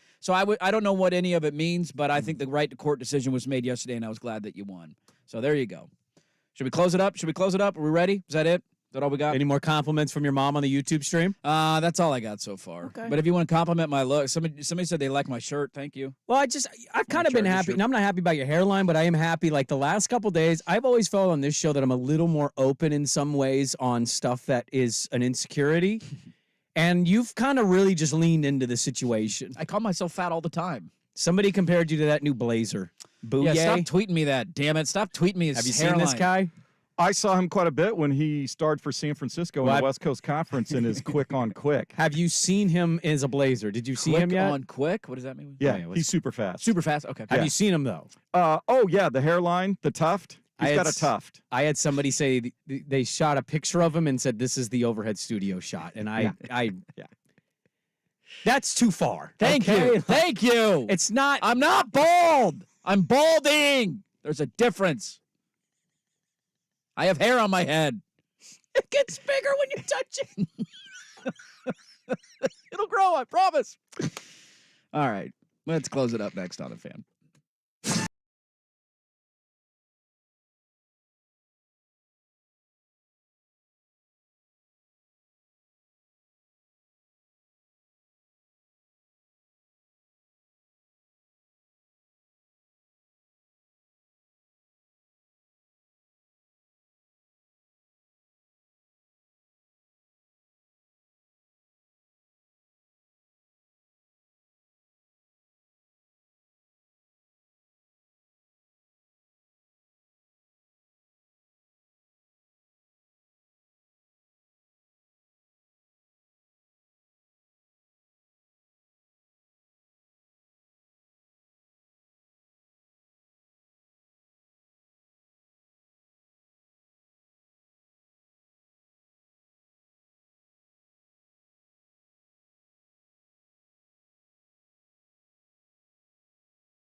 a train a-coming. This is Dirt and Sprague on 1080 The Fan. Well, it's been a fun show today. Wait till next week. I'm crafting a show on Wednesday. A little bit of the prepare for Thanksgiving, the menu of conversation topics to avoid. The things you don't want to get into at your Thanksgiving dinner. And how to react if one of these topics is brought up. Presumably by the uncle you don't talk to very often. Yeah, this one you see once a year kind of thing, that one. Oh, good old things.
I say